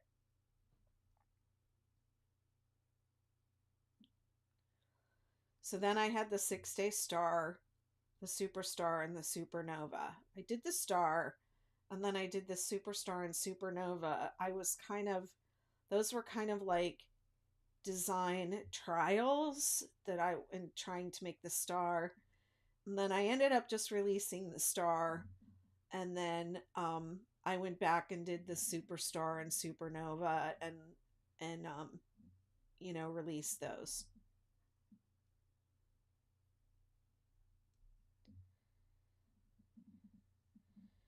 So, and all of those can be made in 6 days unless you upsize. Okay, the star, the superstar, and supernova, I think, can all be done in 6 days if you really want to. Okay, maybe the supernova might take longer. Maybe if you want to make it giant size, longer. But the 6 day star, definitely. The 6 day blanket, as long as you are not making it larger than like 6 or maybe 7 points wide, you can do it in 6 days of crocheting, about 2 hours a day. Star blanket, same. About 2 hours, 3 hours a day. You can make a decent sized blanket in 6 days, no doubt. It's just when people decide that they want to make a king size blanket with 3 weight yarn, or they want to make these giant blankets like the one that I'm working on here, where it does take longer. Um, so because I use the same 6 rows, for like pretty much every project I design, um, someday I'm going to make different stuff. I'm not just only going to make 6 day stuff. When I get tired of doing 6 day stuff, I'll do something new, and maybe I'll call it the 7 day blanket. Um, wow, that's another hour already. Um, so if they have the alternating granny and double crochet rows or rounds separated by a single crochet, then I call it the 6 day. 6 day crochet. Do they all take 6 days to make? Some of them take longer, some of them do not take as long. And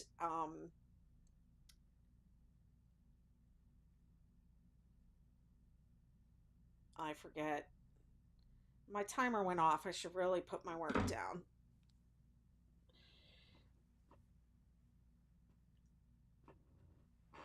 I feel like I just stood up though. Has it really been an hour since I stood up?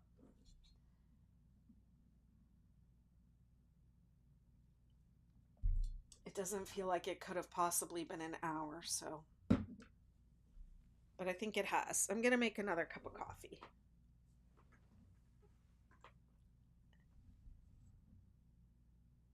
I did the starter rows one day, then did one repeated day. It was a very relaxing project. Oh, I'm really glad to hear that.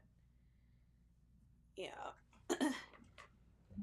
I lost track of what I was saying in the middle of my thought, which means I need coffee or food.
I'm coming. I'm making another cup of coffee.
So apparently I overfilled my essential oil diffuser in the other room and it leaked everywhere. So that's not relaxing. Do y'all ever get these Aussie bites from Costco?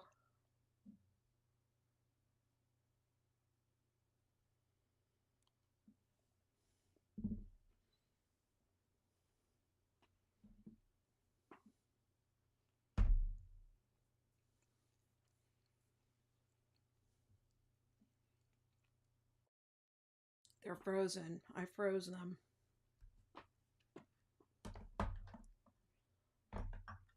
Bye, Jordan. Thanks for stopping by.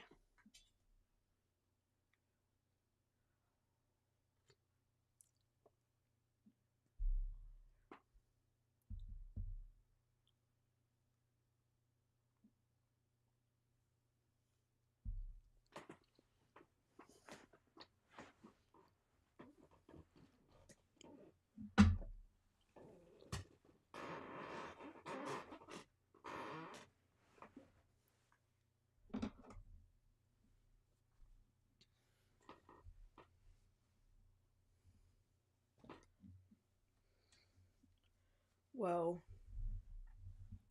This blanket is really long. I suppose I should measure it. It's probably too late now. However long it is how long it's going to be.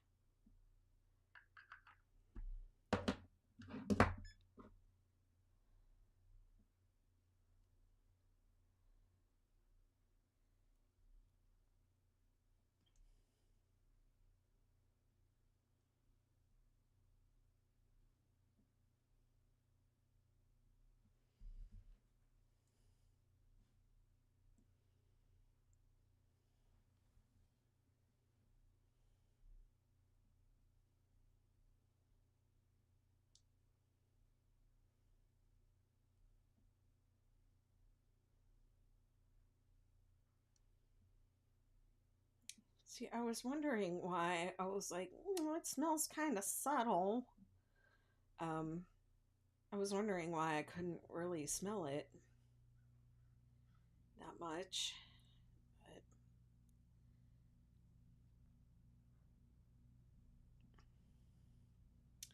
I smell it now. I heard it sputtering, so I had a feeling it was mad about something. But thank goodness it shut itself off.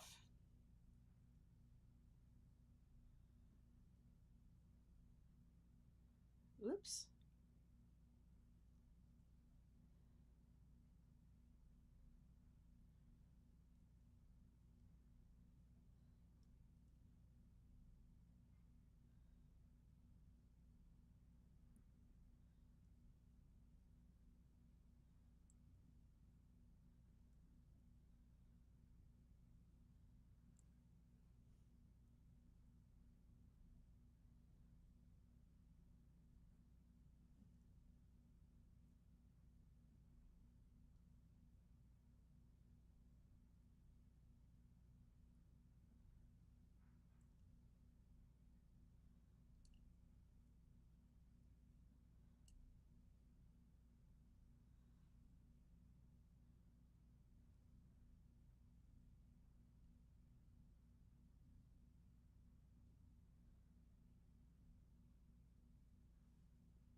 I noticed that when I was up, I remembered that I had put a load of laundry like 2 nights ago. I don't know. I was up and I couldn't sleep, and it was like, and it was late. It was the middle of the night. It was 3, 4 o'clock in the morning, and I couldn't sleep. And I got up and I started doing stuff like laundry and dishes. It was like, I might as well, at least clean up.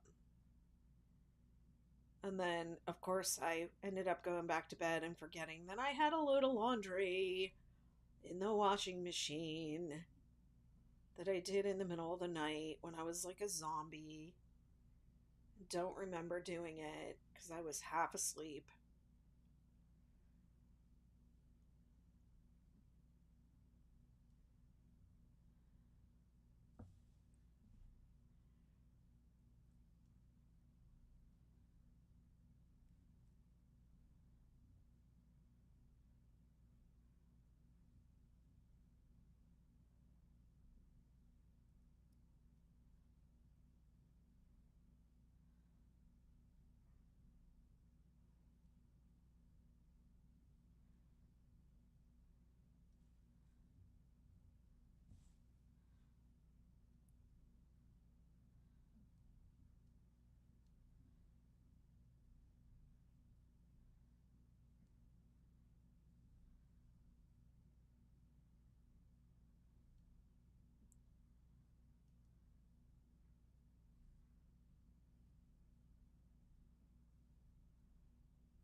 I like this color.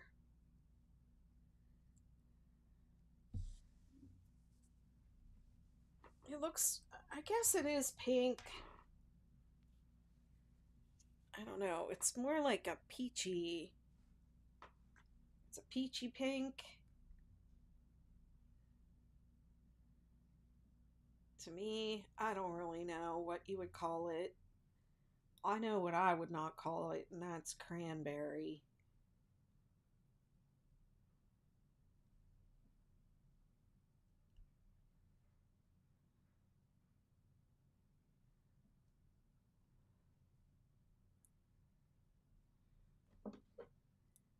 Don't really know why they called it that.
Let me see. I have 4 more stripes after this.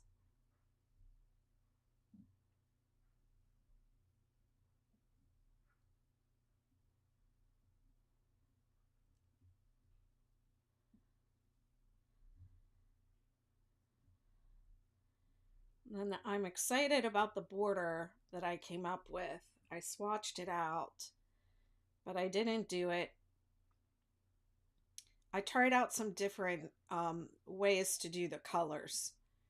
So I haven't decided exactly which colors I'm going to use, but I like to finish. I like to do the last round in my favorite color. So I will probably pick the favorite and then work backwards in order of how I laid them out um, to figure out where to start.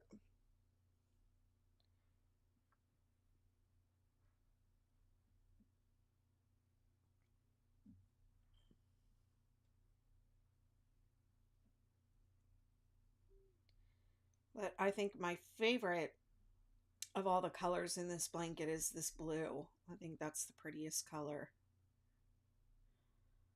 I like yellow a lot, and I like these peachy. I like peachy tones like this too. I'm really attracted to that. I like green. There just were not any greens in this yarn.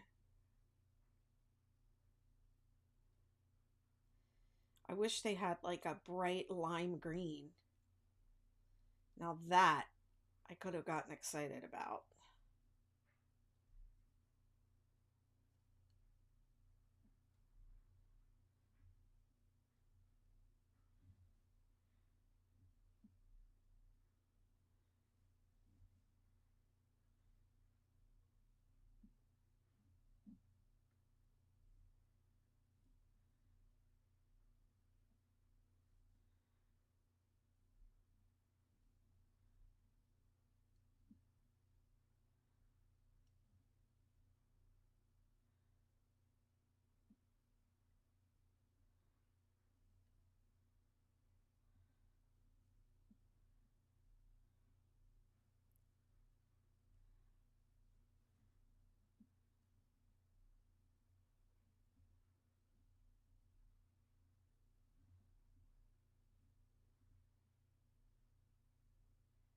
Thank you, Andrew.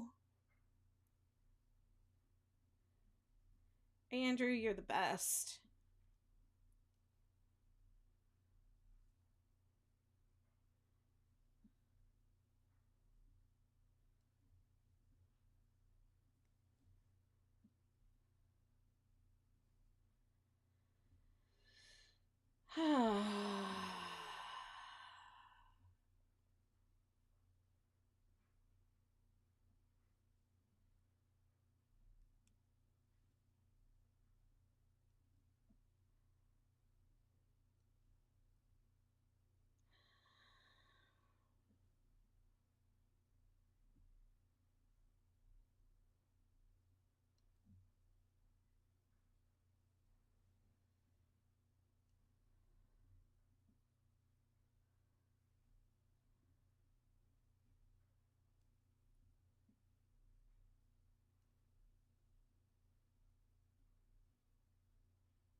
me ask y'all this, dog owners. When you walk your dog, do you walk it into other people's, like up their driveways and let it poop in your neighbor's yard next to their driveway?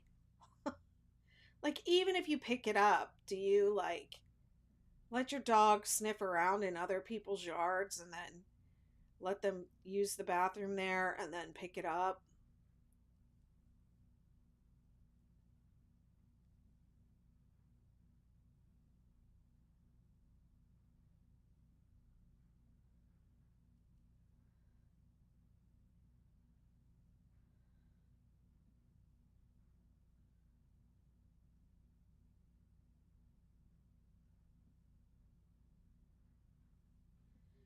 I mean, I used to have dogs, so I do get that when you're walking them, it is hard to keep them from just like peeing wherever they want.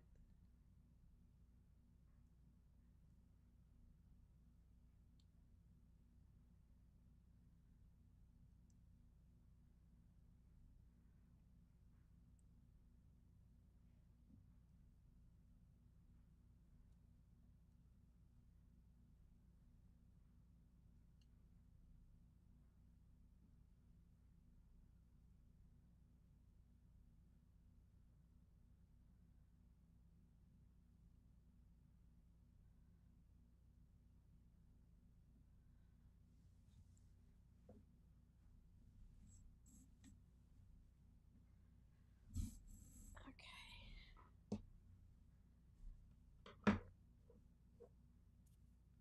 Trying to take my own advice and stop at the end of every row and admire my work.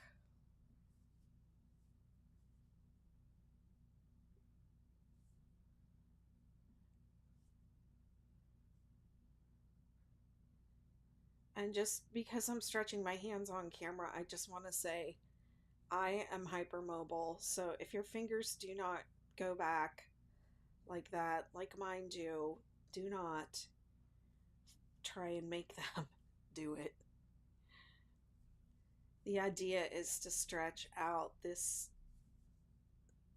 tissue in your hand, the bottoms of the joints.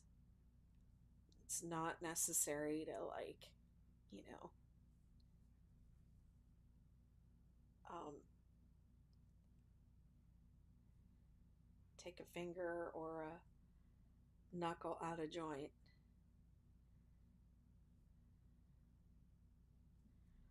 You should stretch to the point of mild discomfort, not pain.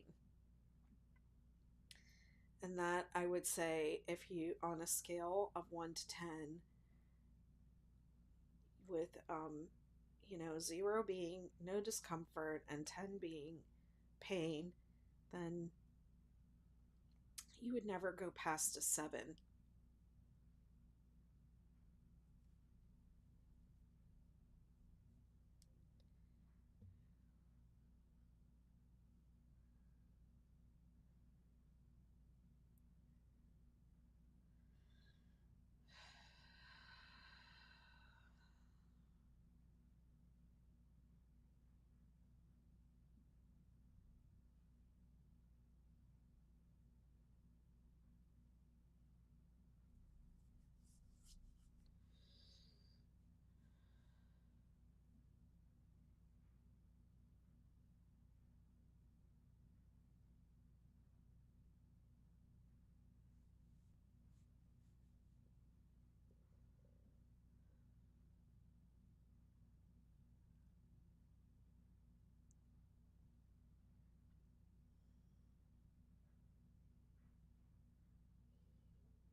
Oh, there goes my overhead. That was good timing.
I love row 3. It just flows. It just flows. It's easy. Easy like Sunday afternoon. It's afternoon now, right?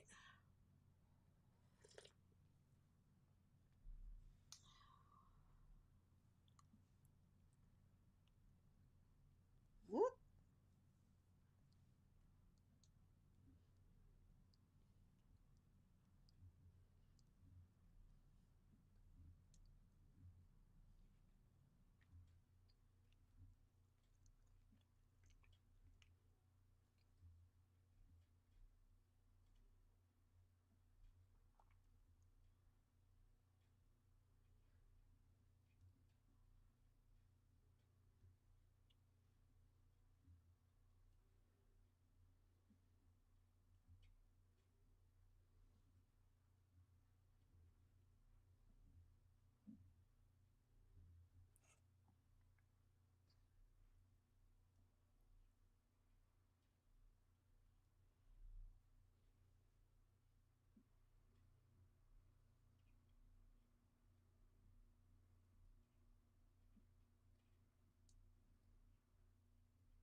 Kai, Kai Bell says, just finished my star blanket. Do they need blocking? It's the first blanket I've done. I don't know. Is it like, how's it looking? Is it, I mean, a lot of the time with the star blanket, they already lay flat. For me, I just lay them out on the bed. Um, it also depends on like if I'm gonna give it to somebody, I'll usually wash it first. Because I had my hands all over it and I sneezed on it. Thank you, Sunshine's Creation. Aren't you sweet? Um, you know, it I might smell like whatever I cooked. So I will usually wash it if I'm going to gift it. But if it's just for yourself and you're ready to just like throw it out on the bed, just throw it out on the bed and see how it looks. If it has any like, if it's uneven at all or you want to block it out a little bit, just spray it with a little water, just dampen it and stretch it out and shape it. It's totally up to you if you want to block it or not.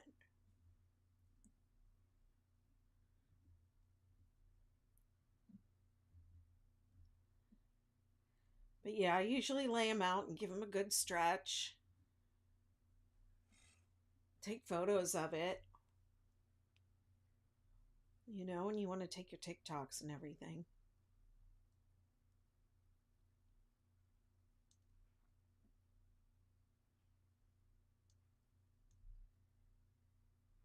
You're very welcome.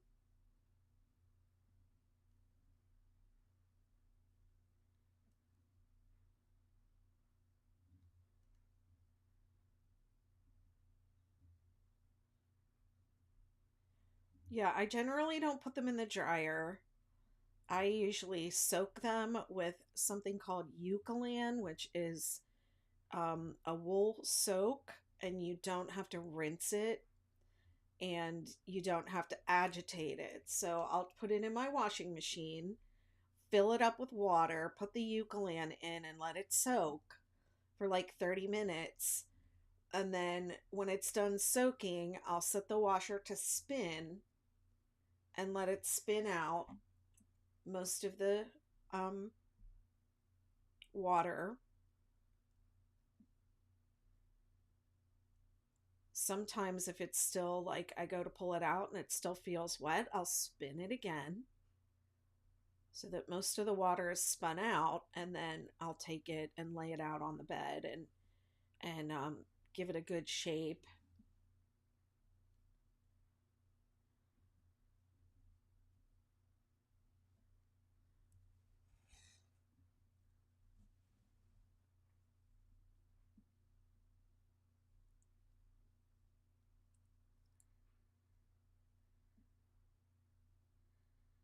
Make sure you share it with me so I can see it.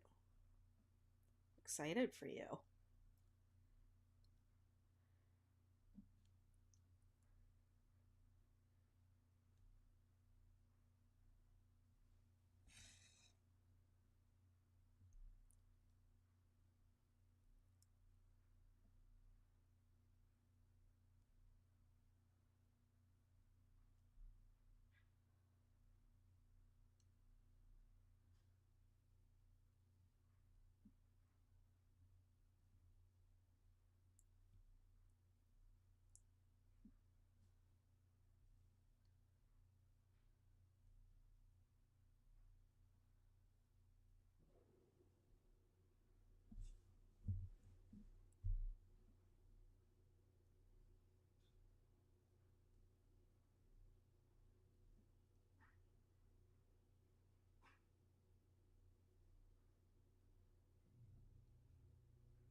I feel like I'm coming to the end of this cranberry, but that skein is looking really.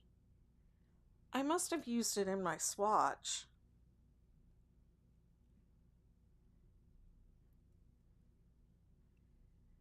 Why would there be less yarn in this skein than at the other skeins?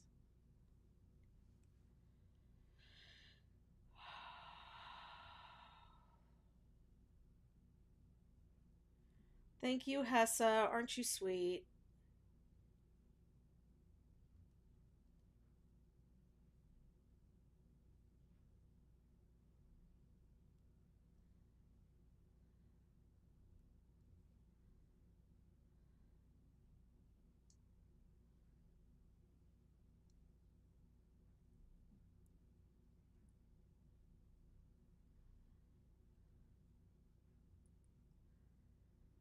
I'm doing all right. I am.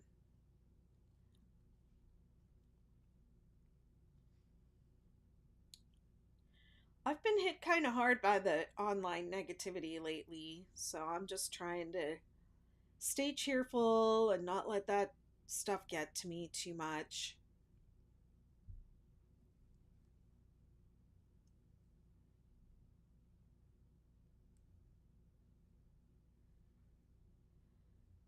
How are you?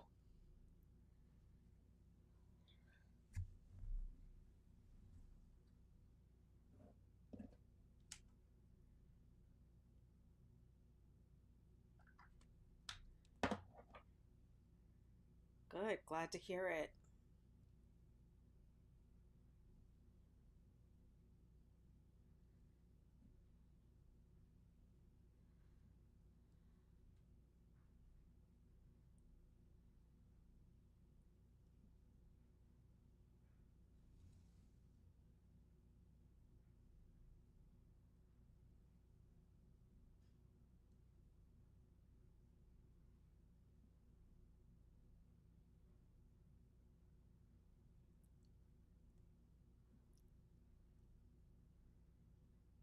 Are you crocheting today? What you working on?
definitely feels good to get a lot done on this today. I don't know how much I've done. Let me see, is this the end where I marked it? I don't know. When I get back to the end where I marked it, I'll check in, but I know I've done at least one full stripe. I think I started off way back here somewhere. I'm definitely just wanting to like get this bad boy done. Let's just get this done, you know?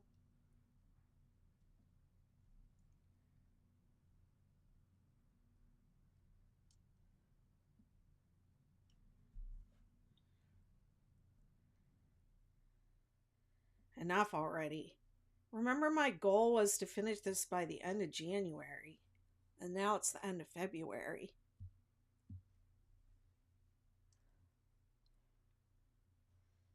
I mean, I had some setbacks. Not really setbacks, but I had some things that slowed me down in the beginning of the year.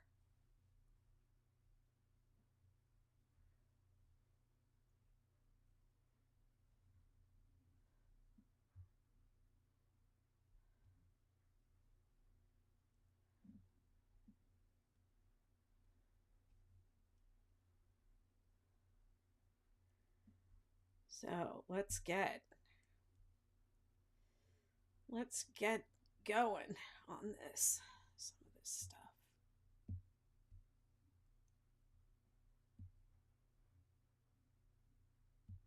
Hey Alyssa, how you doing?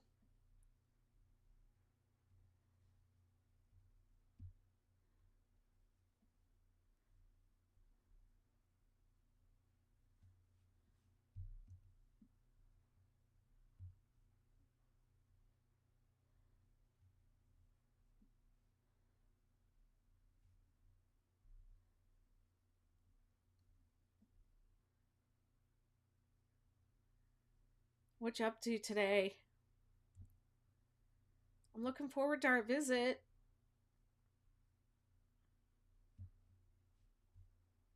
I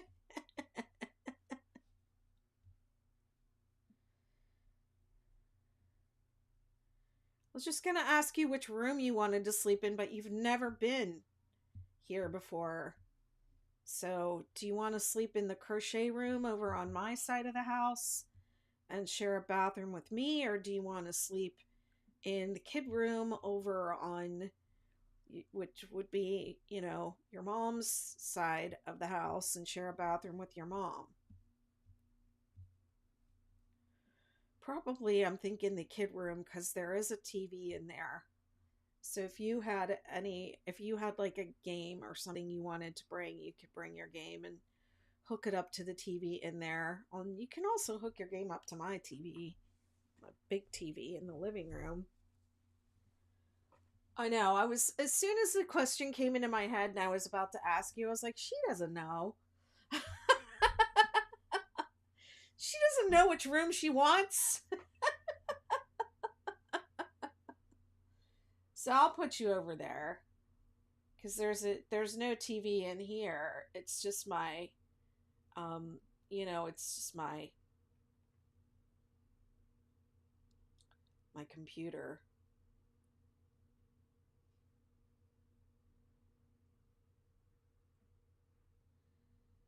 It's both it I mean, both sides of the house are identical, so I am going to switch up that room when I buy this place, and I'm going to put another queen. I'm going to put a queen bed in there. And I kind of want to I have some shelves in there. I kind of want to take those out and bring them out in the living room for my plants. But that's a big overhaul. So I don't know if I'll get that far, but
Listen, I don't know why, but when you popped on, that song came into my head. I wish that I could be like the cool kids. Maybe because of your purple buzz cut. I thought that.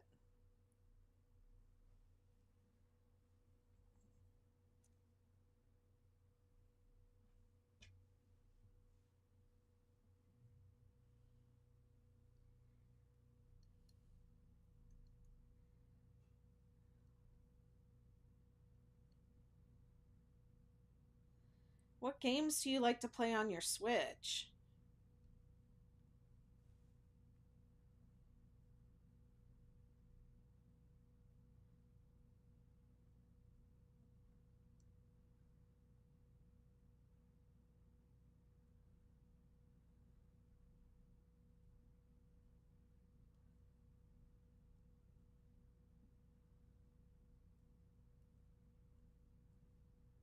Ooh, I love Zelda. When Maya comes to visit, and she didn't come this Christmas, but last Christmas she came and I bought her a new Switch and I bought her the new Zelda game, and that's what we did for the whole time. And then she came to visit. Oh gosh, when was that? Well, she was here in December. And we had our Christmas, which we had like 2 weeks before Christmas.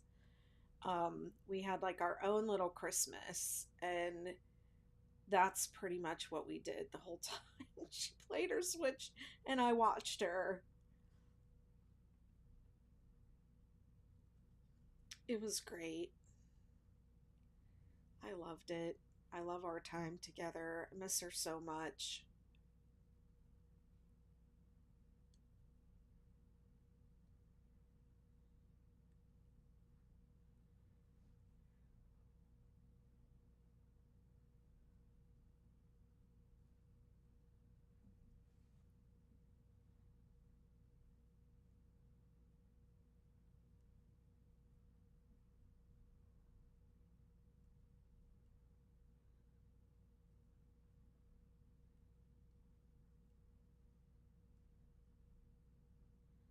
I think Tears of the Kingdom is one she was playing.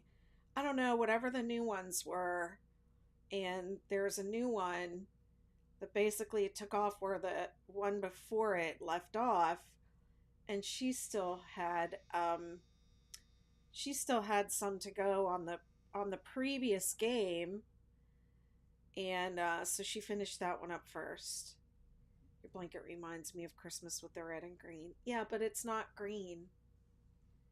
It's really closer to this color. It's blue. The colors aren't accurate on here. So if you pop over to my YouTube, I'm live over there. It's a little more accurate over there, but still not quite. Like this isn't even red. This is orange. It's like a dark, like brick orange, and then this is blue, and this is like coral. It's so weird, but you're not the first person that said that. And then one person asked me, I was working on like it was way back in the beginning, and I just only had these two sections, and they said, "Is this watermelon inspired?" And I was like, "What?"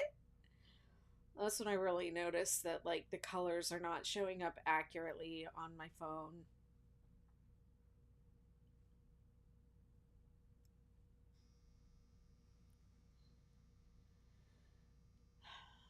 My laundry's talking to me.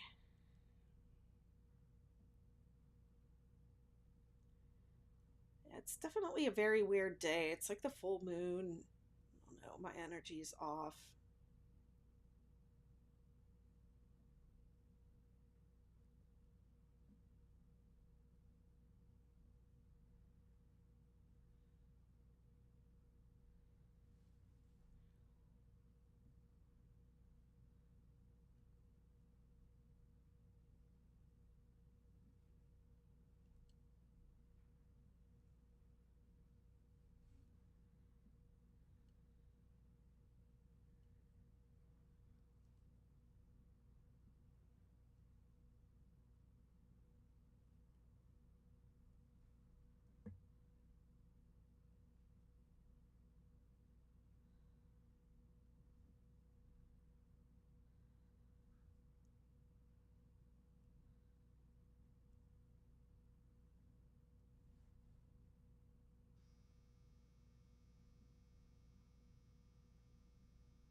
I need to wash my squishmallows.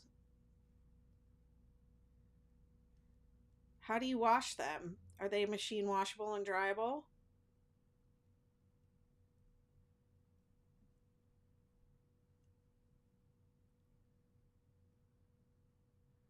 Maya left her squishmallow here. It's right behind that. You can't really see it on YouTube. Um, if you look on YouTube, it's on the bed back there.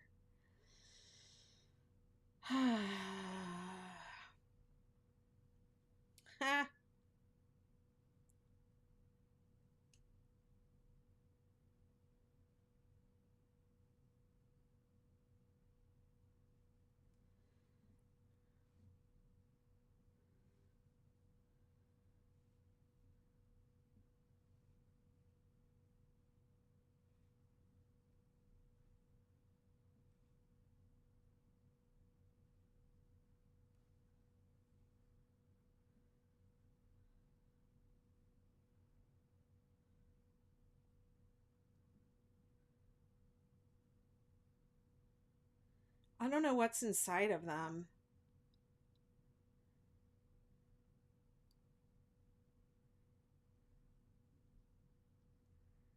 I burnt my pizza blanket in the dryer. Oh. Yeah, so I generally don't put things in the dryer like that. Um, like my crochet blankets, I definitely do not put in the dryer. Um, what I do, and you could maybe try this with the squishmallows, is I use a I use a detergent called Eucalan, Eucalan, and it's made for wool, and it is you don't have to rinse it.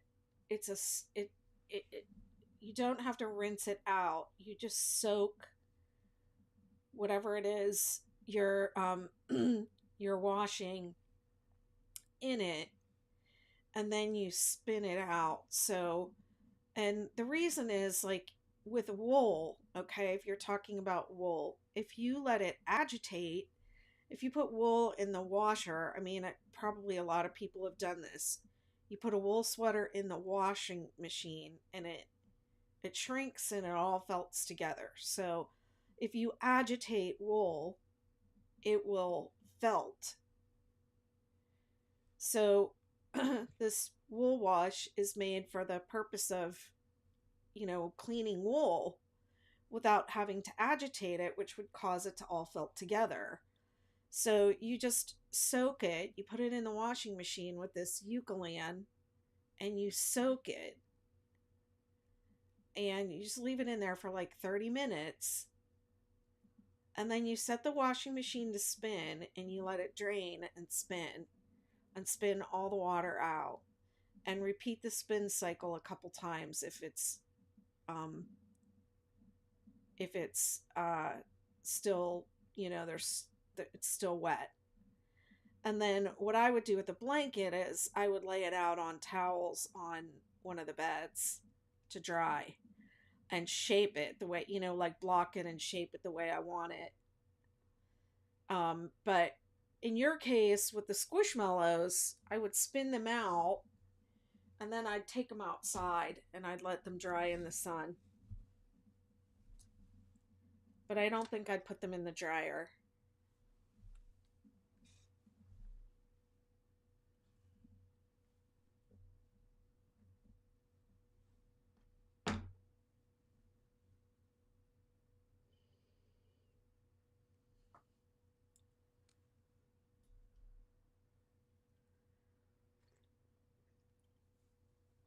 I don't know what's inside of them though.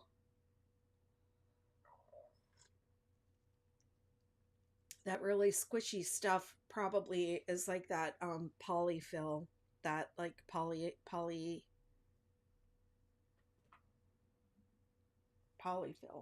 I think it's called.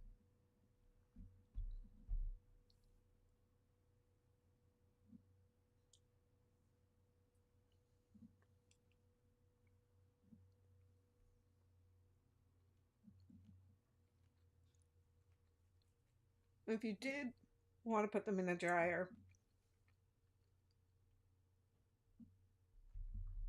I wouldn't use any heat.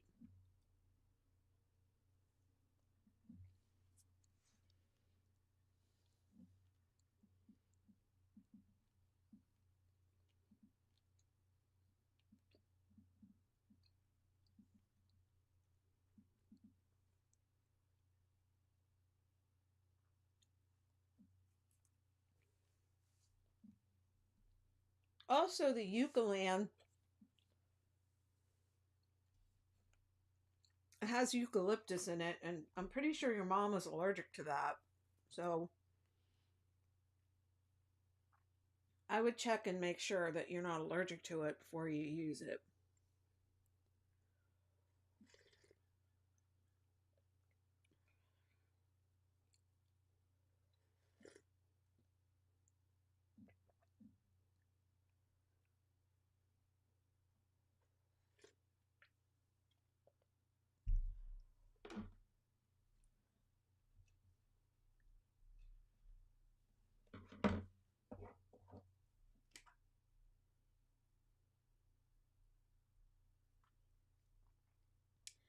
Hey, Christina, thanks for following.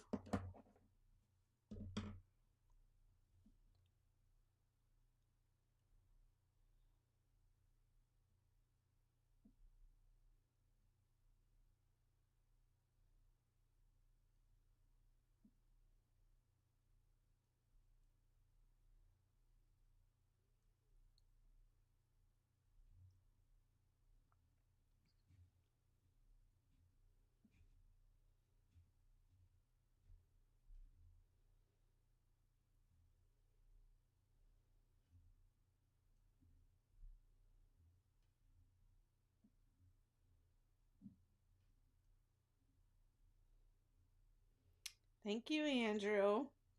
Andrew's reminding everybody to drink some water. H2O.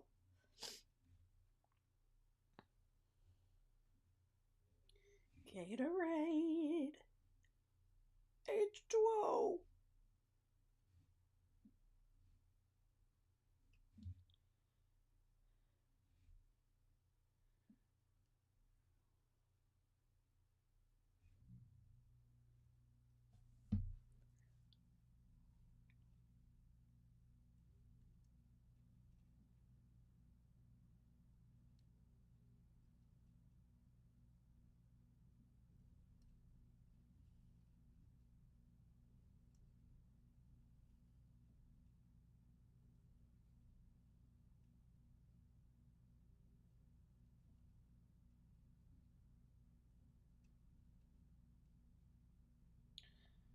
Wait a second here. What is happening? Something feels off. 5, 6, 7. 1, 2, 3, 4, 5. Oh, nothing's wrong. I don't know what I was thinking.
I feel like I'm pretty close to running out of yarn on this skein.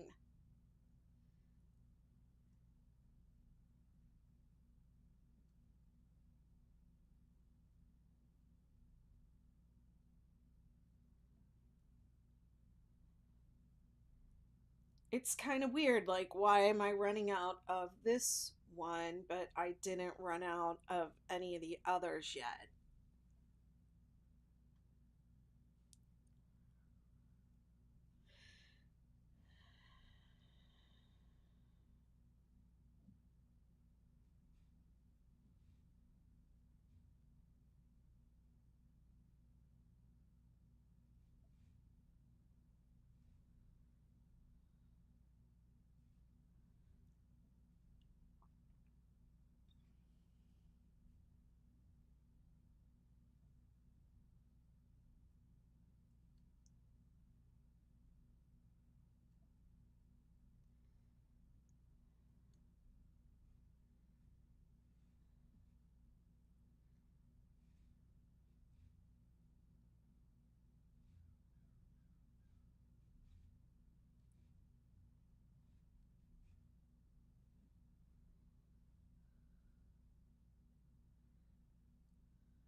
Ooh, I'm getting a lot of splits here.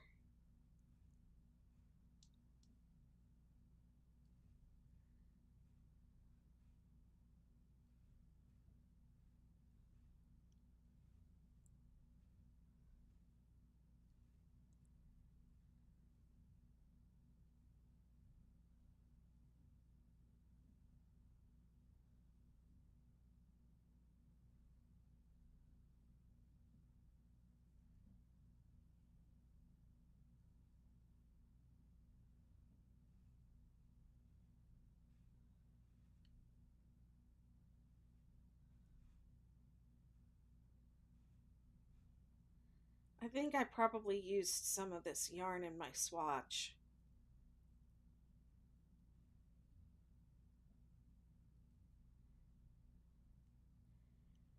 I'll have to see how much. I guess it'll depend on which colors I use in the border because I don't. You see, there's a lot that goes into doing a pattern. I don't want to have to tell people that they need to get two skeins if they if they don't need to, they if it could be done in one. So if I used a little bit in my of this in my swatch, then I guess I would. Well, we'll see how it goes. So people don't want to have a lot of yarn left over either. It just makes your yardage so weird.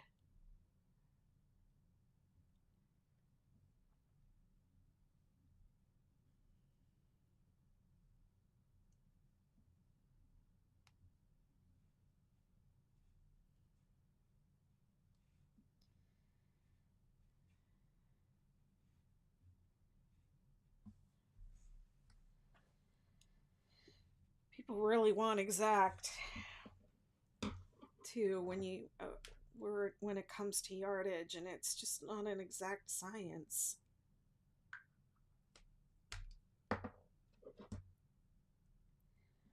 Because if I use two skeins of something and each skein has 100 yards on it, I have to say 200 yards so that you know to get two skeins.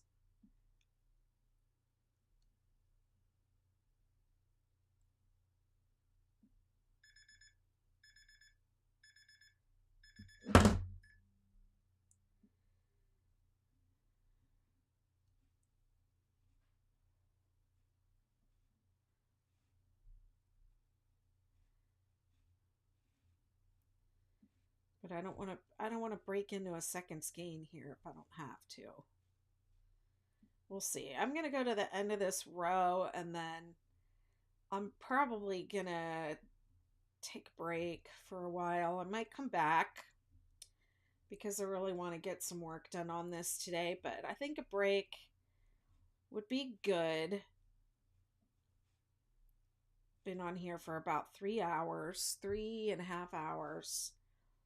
So it probably would be good for me to get up and do some other things and then come back, maybe get something to eat, and maybe even take a nap.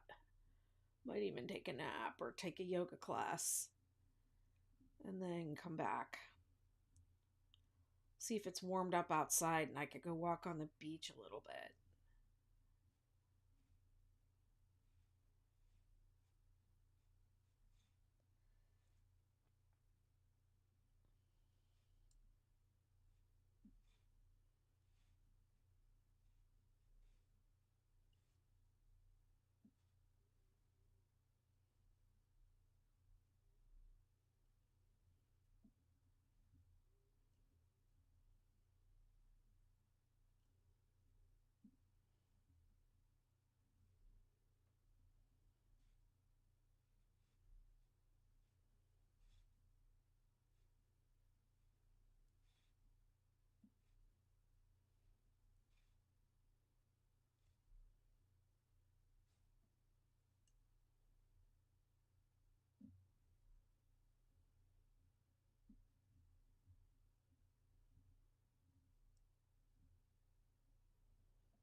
I'm crocheting faster so I don't run out of yarn.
almost there. Get to the end of this row. Then I'm gonna take a break and turn off the live. And hopefully possibly come back later. We'll see how I'm doing, but I need to take a break. I'm not thinking straight and I've run out of things to talk about.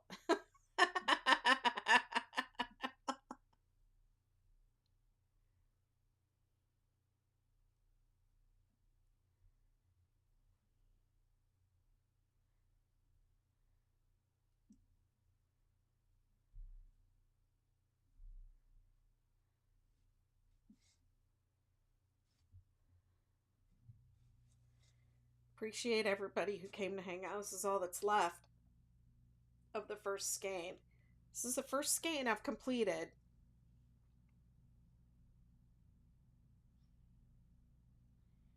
So I'm so close to the end here. So you can see why. Now I'll have to check my swatch because I'm pretty sure I did use some of this in the swatch. But I want my yardage to be accurate for the pattern, and I would hate to have to buy someone. I would hate to have to tell someone to buy a second skein just for, you know, like a tiny bit.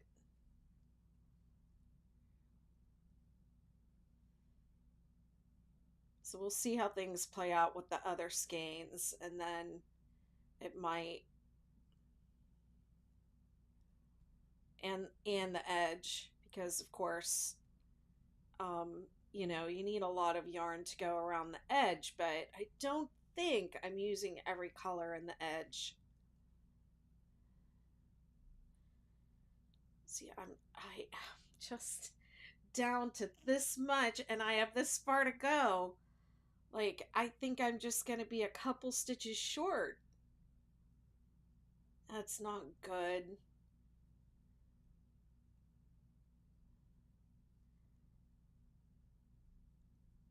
So if I didn't use this in my swatch, which I'm pretty sure it did, look at that. Like, that's all there is left. Just made it.